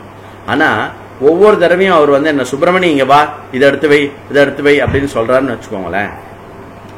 அவருக்கு அவரு என்ன பண்ணா வந்து நான் வந்து டான்ஸ் ஆடினா அவருக்கு வந்து சுப்பிரமணி இல்லைன்னு புரியுமா? இல்ல நான் வந்து அவருக்கு நிறைய பணம் கொடுத்தா அவர் சுப்பிரமணி, நான் சுப்பிரமணி இல்லைன்னு அவர் புரிஞ்சுப்பாரா? நான் என்ன பண்ணா அவர் நான் சுப்பிரமணி இல்லைன்னு புரிஞ்சுப்பாரு? ரொம்ப சிம்பிள். அவரு என் பேரு சுப்பிரமணி அப்படின்னு சொல்றாரு இல்லையா, அது வந்து தவறு அப்படின்னு சொல்லணும். ரெண்டாவது, என்னுடைய பேரு சுப்பிரமணி இல்லை, என் பேரு ரங்கராஜன் அப்படின்னு சரியான பேரை சொல்லணும். ஒரே ஒரு வேதான். Any problem, notional problem can be solved only through a right notion. அப்போ நான் அபூர்ணன் அப்படின்ற தவறான ஒரு கருத்தின் அடிப்படையில வந்து எல்லா விதமான நாடுதலும் ஓடுதலும் இருக்கிறதே. அப்போ இதெல்லாம் சரி பண்ணணும் அப்படின்னா திருப்பி நாடுதல் ஓடுதல் மூலமா சரி பண்ண முடியாது.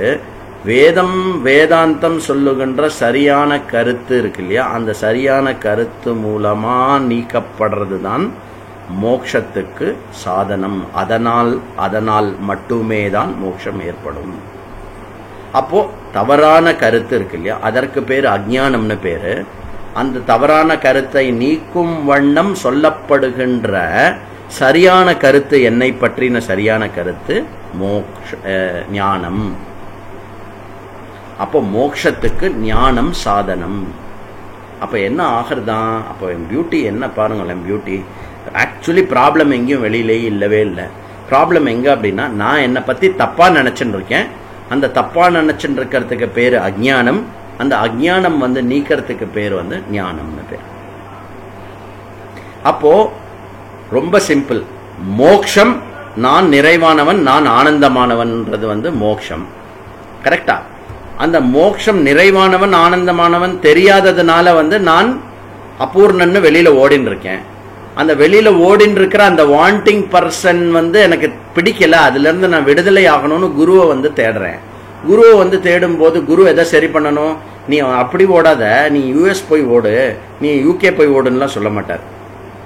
நீ ஓடவே தேவையில்லை. ஏன்னா நீ வந்து அபூர்ணன்னு உன்னை நினைச்சுன்னு இருக்க இல்லையா, அது தவறு. உண்மையாகவே நீ பூர்ணன் அப்படின்னு இந்த அறிவை கொடுக்கிற கருவி எது அப்படின்னா வேதாந்த சாஸ்திரம் தான் கொடுக்கும். அப்போ நமக்கு மோட்சம் அடையணும்ன்ற இச்சா இப்போ இத்தனை 3 நாள் நம்ம படிச்சதுனால என்ன ஆகும் அப்படின்னா ஞானத்தை அடையணும் அப்படின்ற இச்சாவா மாறும். சோ மோட்ச இச்சா வந்து ஞான இச்சாவா ஆயிடும். வேதாந்த ஞானத்தினால் தான் நிறைவு ஏற்படும். ஏன்னா ஏன் மோட்சம் வந்து ஞானத்தினாலதான் ஏற்படும்? ஏன்னா மோட்சம் இல்லாத பந்தமானது வந்து கர்மத்தினால இல்ல, அது வந்து தவறான கருத்து அஜ்ஞானத்தினால இருக்கு அப்படிங்கறத வந்து நம்ம வந்து டிரைவ் பண்ணணும். அப்ப எதனால் மோட்சம்? கோரஸா ஒரே வாய்ஸ்ல எல்லாரும் சொல்லுங்க பார்க்கலாம். எதனால் மோட்சம்? ஞானத்தினால மாத்திரம்தான் மோட்சம். ஏன் ஞானத்தினால மாத்திரம்தான் மோட்சம்? ஏன்னா என்னுடைய பிரச்சனை வந்து கர்மத்தில் இல்ல, என்னுடைய பிரச்சனை நான் என்னை பற்றி புரிந்து கொள்ளுவதில் செய்ய ஏற்பட்ட தவறுல இருக்கு. அந்த என்னை பற்றி நான் புரிந்து கொண்டிருக்கும் தவறுக்கு பேரு அஜ்ஞானம்னு பேரு. Therefore எப்படி மோட்சம் அப்படின்னு கேட்கிற நம்ம ஒவ்வொருத்தருடைய கேள்வியும் எப்படி மாறும் அப்படின்னா எப்படி ஞானம் கிடைக்கும் அதை சொல்லுங்க. ஏன்னா ஞானம் கிடைச்சுடுத்துனாலே மோட்சம், நம்ம வேற எதுவும் பண்ண வேண்டாம். ஞானம்ன்றதும் பண்றதுக்கு இல்ல, டெய்லி கிளாஸ் கேட்கணும், கிளாஸ் கேட்டா நமக்கு மோட்சம் புரிஞ்சிடும். கிளாஸ் கேட்டா ஞானம் புரியும். ஞானத்துல என்ன புரியும் அப்படின்னாக்க, மோட்சம்னு ஒண்ணு எனக்கு ஏற்படவே வேண்டாம், நான் எப்பவுமே பூர்ணனா இருக்கேன், இது தெரியாம நான் சுத்தின்னு இருக்கேன் அப்படின்னு என்னுடைய கருத்து திருத்தி அமைக்கப்படுறது இல்லையா? அந்த திருத்தி அமைக்கப்படுகின்ற கருத்து நான் எப்பொழுதுமே முக்த புருஷனாக தான் இருக்கிறேன். ந பத்தோ ந முக்தஹா சதா சோகம் சதா சோகம் அப்படின்ற ஞானமானது உபதேசிக்கப்படுவதனால் எனக்கு மோட்சத்திற்கு முன்பு, ஞானத்துக்கு முன்பு, ஞானத்துக்கு பின்புல எப்பொழுதுமே நான் முக்த புருஷனாக இருக்கிறேன். எது முக்தி நிலையோ, பூர்ண ஆனந்த ஸ்வரூபமோ, அதுதான் எப்பொழுதுமே என்னுடைய நிலையாக இருந்திருக்கு. தற்காலிகமாக அந்த விஷயம் மறந்ததனால் நான் பந்தப்பட்டதாக நினைத்து கொண்டு அந்த பந்தத்தை நீக்குவதற்காக நான் இது பண்றேன். அப்போ இந்த மோட்சமானது எப்படி மோட்சம் கிடைக்கும், அப்போ இந்த ஞானமானது எப்படி மோட்சம் கிடைக்கும் அப்படின்னு கேட்கிற கேள்வி இப்ப எப்படி ஆகும்னா, எப்படி ஞானம் கிடைக்கும் அப்படின்னு கேட்கணும். கரெக்ட்? எப்படி ஞானம் கிடைக்கும் அப்படின்னா, a plus b plus c is equal to ஞானம். அந்த ஞானம் தான் நிறைவு. அந்த நிறைவுக்கு பேரு தான் மோட்சம். இங்க பார்த்தீங்கன்னா நம்ம முதல்ல ரிசல்ட்டை பார்த்துருவோம் என்னன்னு. இந்த ரைட் சைட்ல பாருங்க. ரைட் சைட்ல ஞானம், நிறைவு, மோட்சம் இது எல்லாமே சினானிமஸா நமக்கு ஆயிடும். அது எதனால கிடைக்குமா? 3 விஷயத்தினால கிடைக்கும். வேதாந்த சாஸ்திரத்தினால நம்பர் 1, 2வது குரு, 3வது அதிகாரி. இந்த வேதாந்த சாஸ்திரம் சாஸ்திரமே நம்ம கிட்ட பேசாது. ராமகிருஷ்ணா மட்ல நிறைய புக்ஸ் இருக்கு, வேற நிறைய வாணி விலாஸ்லயும் நிறைய புக்ஸ் இருக்கு. இந்த எல்லா புக்ஸையும் தலைக்கு வச்சுட்டு அந்த சாஸ்திரத்தை நான் ரொம்ப மரியாதை பண்றேன், நான் அதுக்கு பூஜை பண்றேன், டெய்லி அதை சுத்தி பிரதட்சணம் பண்ணி 108 பண்ணேன், அப்படி சாஸ்திரத்துக்கு, அந்த சாஸ்திர விஷயத்துக்கு நான் நமஸ்காரம் பண்ணிட்டேன்னா எனக்கு அறிவு வந்துருமானா? அந்த சாஸ்திர விஷயமானது என் மனதுக்கு புலப்பட வேண்டும். அப்போ என் மனதுக்கு புலப்பட வேண்டும் என்றால் அந்த சாஸ்திரத்தில் இருக்கும் ஒவ்வொரு வாக்கியத்தையும் எடுத்து எனக்கு புரியும் வண்ணம் உரைக்க வேண்டும். அப்ப சாஸ்திரத்தில் இருக்கிற விஷயத்தையே தான் உணர்ந்து அந்த விஷயத்தை அவ்வாறே மற்றவர்களுக்கு சொல்லிக் கொடுக்கிறவர் குரு. அந்த குருவோடைய லட்சணம் எப்படி இருக்கணும் அப்படிங்கறதெல்லாம் நம்ம தத்துவபோதத்துல பார்த்தோம். அப்போ குருவும் சாஸ்திரமும் சேர்ந்து அதற்கு பிரமாணம்னு பேரு. அறிவை கொடுக்கக்கூடிய கருவி அறிவு சாஸ்திரம். அந்த சாஸ்திரம் செயல்படுகின்ற மீடியம், அந்த டேங்க்ல இருக்கிற தண்ணி பாத்ரூம்க்கு வருதுன்னா நடுவில் ஒரு பைப் இருக்கு இல்லையா, அந்த பைப்பு தான் குரு. மேல இருக்கிற தண்ணி அப்படியே கீழே உனக்கு எந்த இடத்துல எப்படி வேணுமோ அந்த போர்ஸ்ல கொடுப்பார்.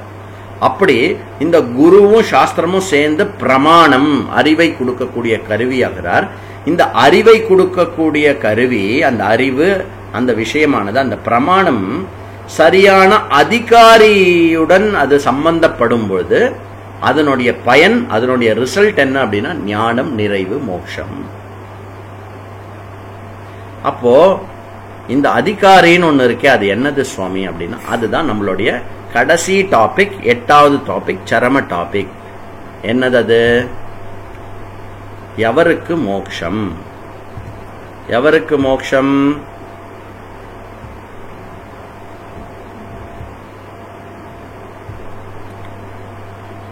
அப்போ ஒரு ஞானமானது ஏற்படணும் அப்படின்னா எனக்கு ஏற்படுமா சுவாமி? எல்லாம் புரிஞ்சுடுது, எனக்கு இது மட்டும் ரொம்ப அற்புதமா சொன்னேன், ரொம்ப நன்னா இருக்கு. எனக்கு அறிவு ஏற்படுமா ஏற்படாதா? யாருக்கு மோட்சம், எவருக்கு மோட்சம், யாருக்கு மோட்சம்னே சொல்லாம யாருக்கு இந்த மோட்சம், யாருக்கு இந்த ஞானம் ஏற்படும்? எனக்கு மோட்சம் ஏற்படுமா இல்லையா அப்படின்ற கேள்வி நமக்கு என்னாச்சு? எனக்கு ஞானம் ஏற்படுமா ஏற்படாதா? எனக்கு ஞானம் ஏற்படுமா ஏற்படாதா அப்படின்னா நான் எப்படி இருக்க வேண்டும், நான் எப்படி என்ன வச்சுட்டா எனக்கு ஞானம் ஏற்படும் அப்படின்னா, பொதுவா ஞானம் ஏற்படணும் அப்படின்னா 3 விஷயங்கள் சேர்ந்து செயல்படும் போது ஞானமானது ஏற்படுது. பிரமாணம், பிரமாதா, அது மூலமா ஏற்படுறது பிரமா. அப்போ பிரமாணம்ன்றது கண்ணு, பிரமாதா அப்படிங்கிறது அந்த கண்ணு பின்னாடி இருக்கிற நானு. அந்த நானாகியவன்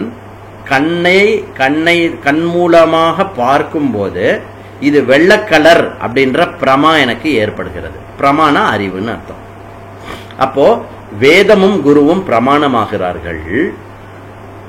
பிரமாதா நானு, அது மூலமா அந்த பிரமா என்ன பிரமா ஏற்படுமா? நான் நிறைவு ஸ்வரூபம், நான் பூர்ணஸ்வரூபம், நான் ஆனந்த ஸ்வரூபம் அப்படின்ற விஷயமானது ஏற்படும். சரி, இந்த பிரமாத்தான்னு சொல்றே நான், அவன் எப்படி இருக்கணுமா? சாஸ்திரம் அங்க என்ன சொல்றதுன்னா சாதன சதுஷ்டய சம்பன்னனா இருக்கணும். அப்பனா என்ன சாதன சதுஷ்டயம்னா என்ன? 4 விதமான அதிகாரித்துவம் இருக்கணும், விவேகம் இருக்கணும், வைராகியம் இருக்கணும், முமுட்சுத்துவம் இருக்கணும், அப்புறம் ஷட்க சம்பத்தி இருக்கணும். குவிக்கா சொல்லுங்களேன் அப்படின்னா, விவேகம்னா இந்த உலக விஷயங்கள் அனித்தியம், நான் எவ்வளோ தடவை அது பின்னாடி சுத்தினாலும் அந்த விஷயங்கள் அந்த சந்தோஷம் நிக்க மாட்டேங்கிறது, மாறிண்டே இருக்கு. ஒரு எப்பவுமே சந்தோஷத்தை கொடுக்கிற பொருள் எப்பவுமே சந்தோஷத்தை கொடுத்தாலும், எப்பவுமே சந்தோஷத்தை கொடுக்கிற பொருள் ஒன்று பைசா, அது எக்ஸாம்பிள் எக்ஸெப்ஷனா சொல்லலாம். ஆனா அந்த எப்பவுமே சந்தோஷத்தை கொடுக்கிற வண்ணம் அந்த பைசா இருந்தாலும் அந்த பைசா எப்பவுமே இருந்துட்டு இருக்கா? அது இல்லாம போயிடுறது. அப்படி இந்த உலகம் அஸ்திரமாக இருப்பு, ஸ்திரமான விஷயம், அஸ்திரமான விஷயங்களிலிருந்து ஸ்திரமான ஒரு விஷயம் இருக்கிறது, அந்த விஷயத்தை தான் நான் நாட வேண்டும் அப்படின்னு பிரித்து அறிதல் விவேகம். அந்த அஸ்திரமான விஷயங்கள் மூலமாக நான் நிறைவடைய வேண்டும் என்ற எண்ணத்தை விடுதல் வைராகியம். இந்த எண்ணமானது, அதாவது நான் நிறைவாக வேண்டும் என்பது ஏதோ செயல் மூலமாக இல்ல, நான் நிறைவற்றவன் அப்படின்றது என்னுடைய தவறான கருத்து. நான் நிறைவற்றவன் அப்படின்ற தவறான கருத்து நீங்கி நான் எப்பொழுதுமே நிறைவுடையவனாக இருக்கிறேன் என்பது ஞானத்தில் அடைய வேண்டிய விஷயம். அதனால் அந்த ஞானத்தின் மூலமாக தான் எனக்கு மோட்சமானது, நான் நிறைவானவன் தெரிஞ்சுக்க முடியும். அதுதான் மோட்சம் என்று மோட்சத்தில் இச்சை கொள்பவனுக்கு பேர் முமுக்ஷு. அப்படி இது மூன்றும் ஒன்றிணங்கி செயல்படுற பூமி எது அப்படின்னா நம்மளுடைய அந்தக்கரணம். அந்த அந்தக்கரணத்தை எப்படி வச்சுக்கணும் அப்படின்னா சம மனக்கட்டுப்பாடுடன், தம இந்திரிய கட்டுப்பாடுடன், உபரம இந்திரிய மனக்கட்டுப்பாடுள் நிலைத்து நிற்கதல். ஏதோ ஒரு சமயத்துல பண்ணிட்டு விடக்கூடாது, அதையே நிலைச்சு நிக்கணும். திதிக்ஷா பொறுத்துக்கிறது, சுகம் துக்கம் எது வந்தாலும் சமமாக பொறுத்து கொள்ளும் தன்மை மனதுக்கு இருக்கணும். இரட்டைகளை பொறுத்து கொள்ளும் தன்மை.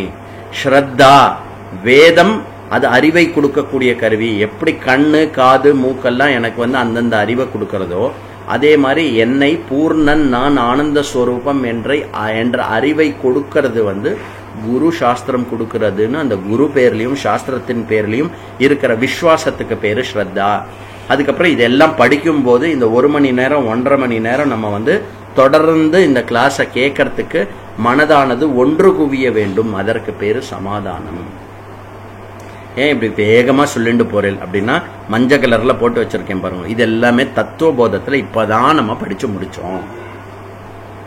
அப்போ இந்த சாதன சதுஷ்டய சம்பன்ன அதிகாரித்துவம் ஏற்படுறதுக்கு என்ன சாதனம் அப்படின்னா கர்மயோகம் சாதனம். அந்த கர்மயோகம் நான் எங்க தெரிஞ்சுக்கிறது? பகவத்கீதா பிரீமியர் ரெகுலரா எவ்ரிடே கொஞ்சம் வரப்போறது, ரிலீஸ் பண்ண போறோம். அதுல கர்மயோகத்தை பத்தி டீட்டெயிலா பகவான் சொல்ல போறார். அப்போ நான் என்னுடைய அந்த கரணத்தை இந்த 4 விதமான சம்பத்திகளுடன் சரியா நான் என்ன ரெடி பண்ணிட்டேன்னா பிரமாத்தா ரெடியா இருப்பான். பிரமாத்தா உங்களுக்கு ஆல்ரெடி வேதாந்த சாஸ்திரமும் குருவும் ரெடியா இருக்கு. உங்க வீடு தேடி உங்க லேப்டாப் ஸ்கிரீன்லயும் உங்க போனோடைய ஸ்கிரீன்லயும் வெயிட் பண்ணிட்டு இருக்காரு. பிரமாத்தாவாகிய நீங்களும் ரெடி. நீங்க ரெடி ஆயிட்டேன்னா இந்த ஞானமும் அதுவும் சேர்ந்ததுன்னா வேற வழியே இல்லை. நீங்க ஆனந்த ஸ்வரூபம். காதை இப்படி கொடுத்துட்டோம் அப்படின்னா நீங்க என்ன ட்ரை பண்ணாலும் சத்தம் காதுல விழுறத நிறுத்த முடியாது. இதே நான் ஓடுறத வேணா நான் நிறுத்திக்க முடியும். கர்மத்தை நான் நிறுத்திக்கலாம், இல்ல திருப்பி அதிகமா வேகமா ஓடலாம். ஆனா நீ காதை மூடிக்காத. ஆனா நான் சத்தமா ஓம் அப்படின்னு சொல்றேன். அந்த ஓம்ன்ற சத்தத்தை நீ மனதை வச்சு கேட்காம இரு அப்படின்னா அது முடியாது. அந்த மாதிரி பிரமாத்தா நீ ரெடி ஆயிட்டோம்னாக்க, பிரமாத்தா ரெடி ஆயிடுத்து, பிரமாணமும் இருக்கு அப்படின்னாக்க வேற வழியே இல்லை. நான் ஆனந்தன் பூர்ணன் அப்படின்றது ஹஸ்த ஆமலக்கவத்து கிருஷ்ணர் கால் கிட்ட. அதாவது சங்கரருடைய ஒரு சிஷ்யருக்கு என்ன பேர் அப்படின்னா தெளிவா ஸ்புட்டமா சொல்லுவாராம். எந்த அளவுக்கு ஸ்புட்டமா சொல்றாருன்னா, உள்ளங்கையில நெல்லிக்கனி தெரிஞ்சா எப்படி தெரியுமா, அந்த மாதிரி நமக்கு நாம ஆனந்த ஸ்வரூபம், நான் நிறைவானவன், நான் கொஞ்சம் கூட எல்லளவும் குறைவற்றவன் இல்லை அப்படிங்கறத தெல்ல தெளிவா தெரிஞ்சுப்போமா. எப்படி? உள்ளங்கை நெல்லிக்கனி போல், ஹஸ்த ஆமலக்கவத்து, நெல்லிக்காய் வாட ஆரம்பிச்சுட்டோ, இது உள்ளங்கை நெல்லிக்கனி. இந்த உள்ளங்கை நெல்லிக்கனி எப்படி எனக்கு தெளிவா தெரியறதோ, அந்த மாதிரி நாம் பூர்ணன் அப்படிங்கிறது எனக்கு ஸ்புட்டாமா இருக்கும். ஆட்களோ பொருட்களோ சூழ்நிலைகளோ லைஃப்ல மாறுகின்ற எந்த விஷயமும் என்னுடைய நிறைவை ஒரு நாளும் டச் பண்ண முடியாது. அப்படிப்பட்ட ஒரு அற்புதமான அருமருந்து ஞானம். நன்னா புரிஞ்சுக்கணும். இதுக்கு பேரு தான் மோட்சம். ஞானத்தினால் ஏற்கனவே எது என்னுடைய ஸ்வரூபமோ அதை அறிவதற்கு பேர் மோட்சமே ஒழிந்து, வேறு ஏதோ ஒன்று செய்வதனால் அடையப்படுகின்ற விஷயம் மற்றொரு நாள் நீங்கிவிடும். ஏன்னா ஒன்றை அடைய முடியும் என்றால் அது நீங்க முடியும். அப்படி ஏற்கனவே என்னுடைய ஸ்வரூபமாக இருப்பது, என்னுடைய ஸ்வரூபமாக உணர்வதற்கு பேரு ஞானம். அதன் மூலமாக நான் எப்பொழுதுமே முக்த புருஷன் என்ற விஷயத்தை அறிந்து கொள்வதற்கு பேரு மோக்ஷம் அப்படின்னு சொல்றாங்க. ஆ உ ஆ உ ஆ உ அஹமன்னம் அஹமன்னம் அஹமன்னம் அஹமன்னாதோ அஹமன்னாதோ அஹமன்னாதஹ அஹக் ஸ்லோக அஹக்ருத் ஸ்லோகக்ருத் அஹக்ருத் ஸ்லோகக்ருத் அஹமஸ்மி பிரதமஜா அப்படின்னு சாமகானம் பாடுறானா அந்த சிஷ்யன். எப்போ? இது தெரிஞ்சின்றதுக்கு அப்புறம் திரிசங்கு என்ன சொல்றார்? அகம் விரக்ஷரேரிவா கீர்த்தி பிருஷ்டம் கிரேரிவா ஊர்த்வ பவித்ரோ வாஜினீவஸ்வமிருதமஸ்மி திரவி நகும் ஸ்வவர்ச்சசம் சுமேதாமிருதோக்ஷிதஹ இதி திரிசங்கோர் வேதானுவச்சனம். வாமதேவர் கர்ப்பத்திலிருந்து வெளியில வரும்போதே சொல்றாரு, நான் ஃப்ரீ ஆயிட்டேன்னு. ஐத்திரேய உபநிஷத்துல நம்ம பார்த்தோம். அப்போ இந்த மோட்சமானது நன்னா புரிஞ்சுக்கணும். மோட்சமானது இனி ஏற்படக்கூடிய ஒரு விஷயம் இல்லை. நான் ஏற்கனவே முக்தன் என்ற அறிவு மூலமாக நான் எப்பொழுதுமே மோட்ச புருஷன் சச்சிதானந்த ஸ்வரூபம் என்ற அறிவுக்கு பேரு மோட்சம் அப்படின்னு இந்த மோட்சத்தோடைய விஷயத்தை நாம இனிதே என்று நிறைவு செய்வோமாக. இதுல ரொம்ப சந்தோஷமா இருக்கிறது என்ன விஷயம் அப்படின்னா, எல்லாருமே ரொம்ப சந்தோஷமா இருந்த விஷயம் என்னன்னா, யாருமே மோட்சம் செத்ததுக்கு அப்புறம் அடையணும். எது மோட்சம் இல்லை அப்படிங்கறதுல செத்ததுக்கு அப்புறம் மோட்சம் அடையிறது, அதுக்கப்புறம் அதெல்லாம் இருக்கு. அப்படி தவறான கருத்து ரொம்ப கம்மியா இருந்தது. நம்பர் 1. அதனால இத்தனை நாள் நீங்க கிளாஸ் நன்னா கேட்டிருக்கேன்னு அர்த்தம். ரெண்டாவது விஷயம் பொதுவா நிறைய பேர் நம்ம ஏற்கனவே சம்சார சூழலிலிருந்து விடுபடுவது, ஜனன மரண துக்கத்தை நீக்குவது அப்படின்லாம் நம்ம சொல்றோம் இல்லையா. அப்போ இது எல்லாமே இந்த மோக்ஷம்ன்ற செஷனை வச்சு நீங்க என்ன டெஃபினிஷன் கொடுத்திருக்கீங்களோ அந்த ஒரு டெஃபினிஷனையும் நான் டீடைலா படிச்சுட்டு தான் இந்த ஹோல் சிலபஸே டிசைன் பண்ணியிருக்கேன். அதனால இப்போ நீங்க என்ன பண்ணணும் அப்படின்னா, நீங்க மோட்சத்துக்கு என்ன கருத்து எழுதி அமிச்சேலோ அந்த கருத்தை இப்போ 300 தடவை படிங்க. சில பேர் எவருக்கு மோட்சம் அப்படிங்கறத மோட்சமா சொல்லியிருக்கா. சில பேர் எதனால் மோட்சத்தை மோட்சம்னு சொல்லியிருக்கா. சில பேர் மோட்சம் தான் என்னுடைய வாழ்க்கை குறிக்கோள் அப்படின்னு எதற்கு மோட்சத்தை மோட்சம்னு சொல்லியிருக்கா. சோ கையை கண்டவர் கையையே கண்டார், காலை கண்டவர் காலையை கண்டார். எப்படி ராமனை பூர்ணமா வர்ணிக்கிறது டிஃபிகல்ட், நிஜமாவே டிஃபிகல்ட்டான விஷயம். ஆனா இந்த 8 தலைப்புல இருக்கிற ஒரு அங்கத்தை தான் நீங்க மோட்சம்னு டிஃபைன் பண்ணிருக்கீங்களே ஒழிஞ்சு 8 அங்கத்தையும் சேர்த்து மோட்சம்னு புரிஞ்சுக்கணும் அப்படிங்கிறதுக்காக தான் இந்த செஷன் பண்ணோம். பட் நிஜமா சொல்றேன், இத்தனை நாள் நீங்க கிளாஸ் கேட்டு அந்த விஷயம் எழுதி அனுப்பிச்சதுல நான் ஒருத்தர் கூட ஐயா இப்படி தப்பா எழுதியிருக்காளே அப்படின்னு ஒரு என்ட்ரி கூட நான் பார்க்கல. ஆனா என்ன, ஒவ்வொருத்தர் ஒரு ஆஸ்பெக்ட்ல தான் இந்த கவர் பண்ணிருக்கா. அந்த ஆஸ்பெக்ட்ஸ் வேரியஸ் ஆஸ்பெக்ட்ஸ் தான் 8 இங்க கேட்டகரைஸ் பண்ணி நம்ம டிஸ்கஸ் பண்ணியிருக்கோம். அதனால இப்ப நீங்க திருப்பி போய் உங்களுடைய மோட்சத்தோடைய டெஃபினிஷன் எடுத்து இந்த 8ல எந்த ஆஸ்பெக்ட் அதை நான் எப்படி சொல்லியிருக்கேன், அது உண்மையாவே எங்க வருது, பாக்கி விஷயங்கள்லாம் என்னென்ன அப்படின்னு ஒரு தடவை ரிஹர்சல் பண்ணலன்னா மோட்சம்ன்ற விஷயத்துல வந்து தெளிவா ஸ்புட்டமா இருப்பேன் நீங்க. அதனால அந்த ஹோம்ஒர்க் நீங்க பண்ணுங்க. எல்லாரும் நிறைய பேர் கேட்டிருக்கா. இங்க இருக்கிற எல்லா ஸ்லைடையுமே உங்களுக்கு வந்து அனுப்பிச்சு வைக்கிறோம். வாட்ஸ்அப்ல வந்து உங்க எல்லாருக்குமே இந்த இவங்க போட்டிருக்கிற எல்லா ஸ்லைடுமே அனுப்பிச்சு வைக்கிறோம். அதை வந்து ரெஃபரன்ஸ்க்கு வச்சுக்கோங்க. ஸ்லைடை மட்டும் படிச்சு புரிஞ்சுக்க முடியாது, நல்லா புரிஞ்சுக்கோங்க. இதெல்லாம் டெக்னாலஜி இருக்கு, நம்மளுடைய இதுக்கு ஹெல்ப் பண்றோம். இதை உண்மையாவே எதனால புரிஞ்சுக்க முடியும்னா சாஸ்திர வாக்கியங்கள்ல குரு முகேன சொல்லி அந்த விஷயமானது எனக்கு மனதில் படும்போது பொருள் படுறது இல்லையா, அது மூலமா ஏற்படுறது தான் ஞானம். ஸ்லைடு படிக்கிறதுனாலயோ புக்கு படிக்கிறதுனாலயோ ஞானம் ஏற்படாது, நல்லா புரிஞ்சுக்கணும். அதனால வந்து இந்த ஸ்லைடை வந்து கிளாஸ் கேட்டு நான் இப்போ திருப்பி இந்த 3 கிளாஸ் நீங்க கேட்பேல் இல்லையா, கண்டிப்பா கேட்பேல். அந்த 3 கிளாஸ் கேட்கும் போது இப்ப அனுப்புற ஸ்லைடை வந்து அதுக்கு சப்போர்ட்டா வச்சுண்டு கேட்குமாறு நான் உங்களை கேட்டுக்கொள்கிறேன். இனிதே இந்த மோட்சத்தின் விளக்கமானது நிறைவேறுகிறது. எல்லாருமே வந்து பகவான் குரு பரம்பரா கிருபையிலையும் தட்சிணாமூர்த்தியினுடைய அனுகிரகத்தினால ஈக பலமஷ்ணுதே, இப்பொழுது இங்கேயே இந்த ஜென்மத்திலேயே வந்து இந்த ஞானத்தை அடைந்து நான் எப்பொழுதுமே பூர்ணன் என்ற நிலையை வந்து தன்னுணர்வோமாக. ஓம் பூர்ணமத பூர்ணமிதம் பூர்ணாத் பூர்ணமுதச்யதே பூர்ணஸ்ய பூர்ணமாதாய பூர்ணமேவாவசிஷ்யதே. ஓம் சாந்தி சாந்தி சாந்தி. ஹரிஹி ஓம். ஸ்ரீ குருப்யோ நமஹ. ஹரிஹி ஓம். நான் நேற்றுக்கே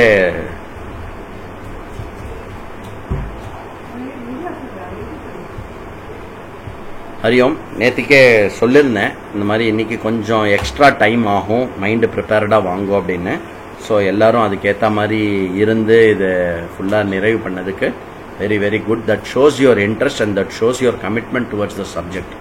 அதனால வந்து இந்த விஷயம் வந்து ரொம்ப சீரியஸான விஷயம்.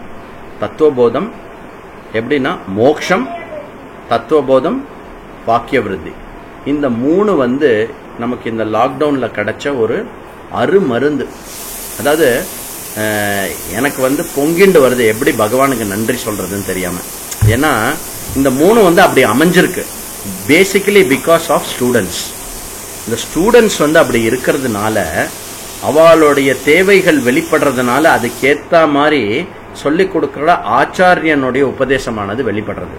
அந்த மாதிரி மோக்ஷம் அப்படின்ற இந்த 3 இது வந்து 3மே வந்து ஒரு ரத்தன கல்லா நமக்கு அமைஞ்சிருக்கு.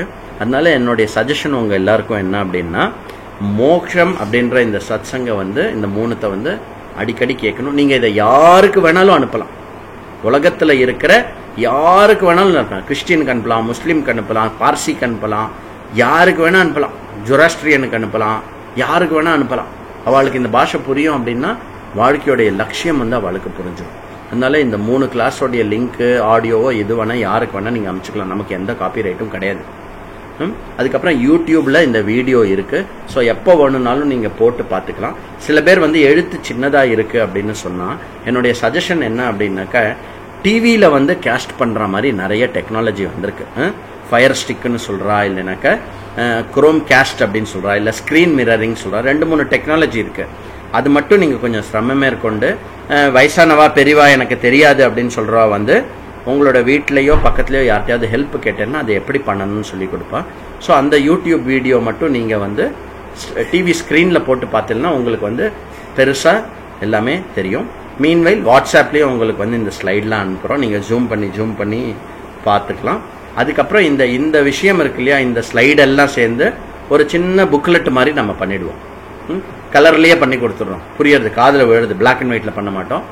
லாக்டவுன்லாம் முடியிட்டோம், கலர்லயே பண்ணி அடுத்த தடவை நம்ம வந்து கிளாஸ் நேரில் மீட் பண்ணும்போது அந்த மோக்ஷம் புக்லெட் எனக்கு மோக்ஷம் தரேன்னு சொன்னேலே எங்க, எனக்கு மோக்ஷம் தரேன்னு சொன்னேலே எங்க அப்படின்னா நீங்க யாரெல்லாம் வரையிலோ உங்க எல்லாருக்கும் என் கையால மோக்ஷம் கொடுப்பேன்.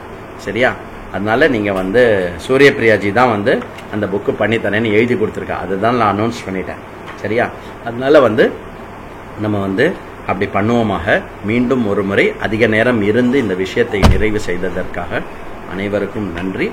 குருவருள் திருவருள் அனைத்தும் சாஸ்திரத்தின் அருள் பரிபூர்ணமாக நமக்கு இருக்க வேண்டும் என்று பிரார்த்தனை பண்ணி நாம முடிச்சுக்கலாம். ஓம் சர்வே பவந்து சுகினஹ, சர்வே சந்து நிராமயாஹ, சர்வே பத்ராணி பஷ்யந்து, மா கஷ்சித் துக்கபாக் பவேத். அசதோமா சத்கமய, தமசோமா ஜோதிர்கமய, மிருத்யோர்மா மிருதங்கமய. பூர்ணமத பூர்ணமிதம் பூர்ணாத் பூர்ணமுதச்யதே, பூர்ணஸ்ய பூர்ணமாதாய பூர்ணமேவாவசிஷ்யதே. ஓம் சாந்தி சாந்தி சாந்தி.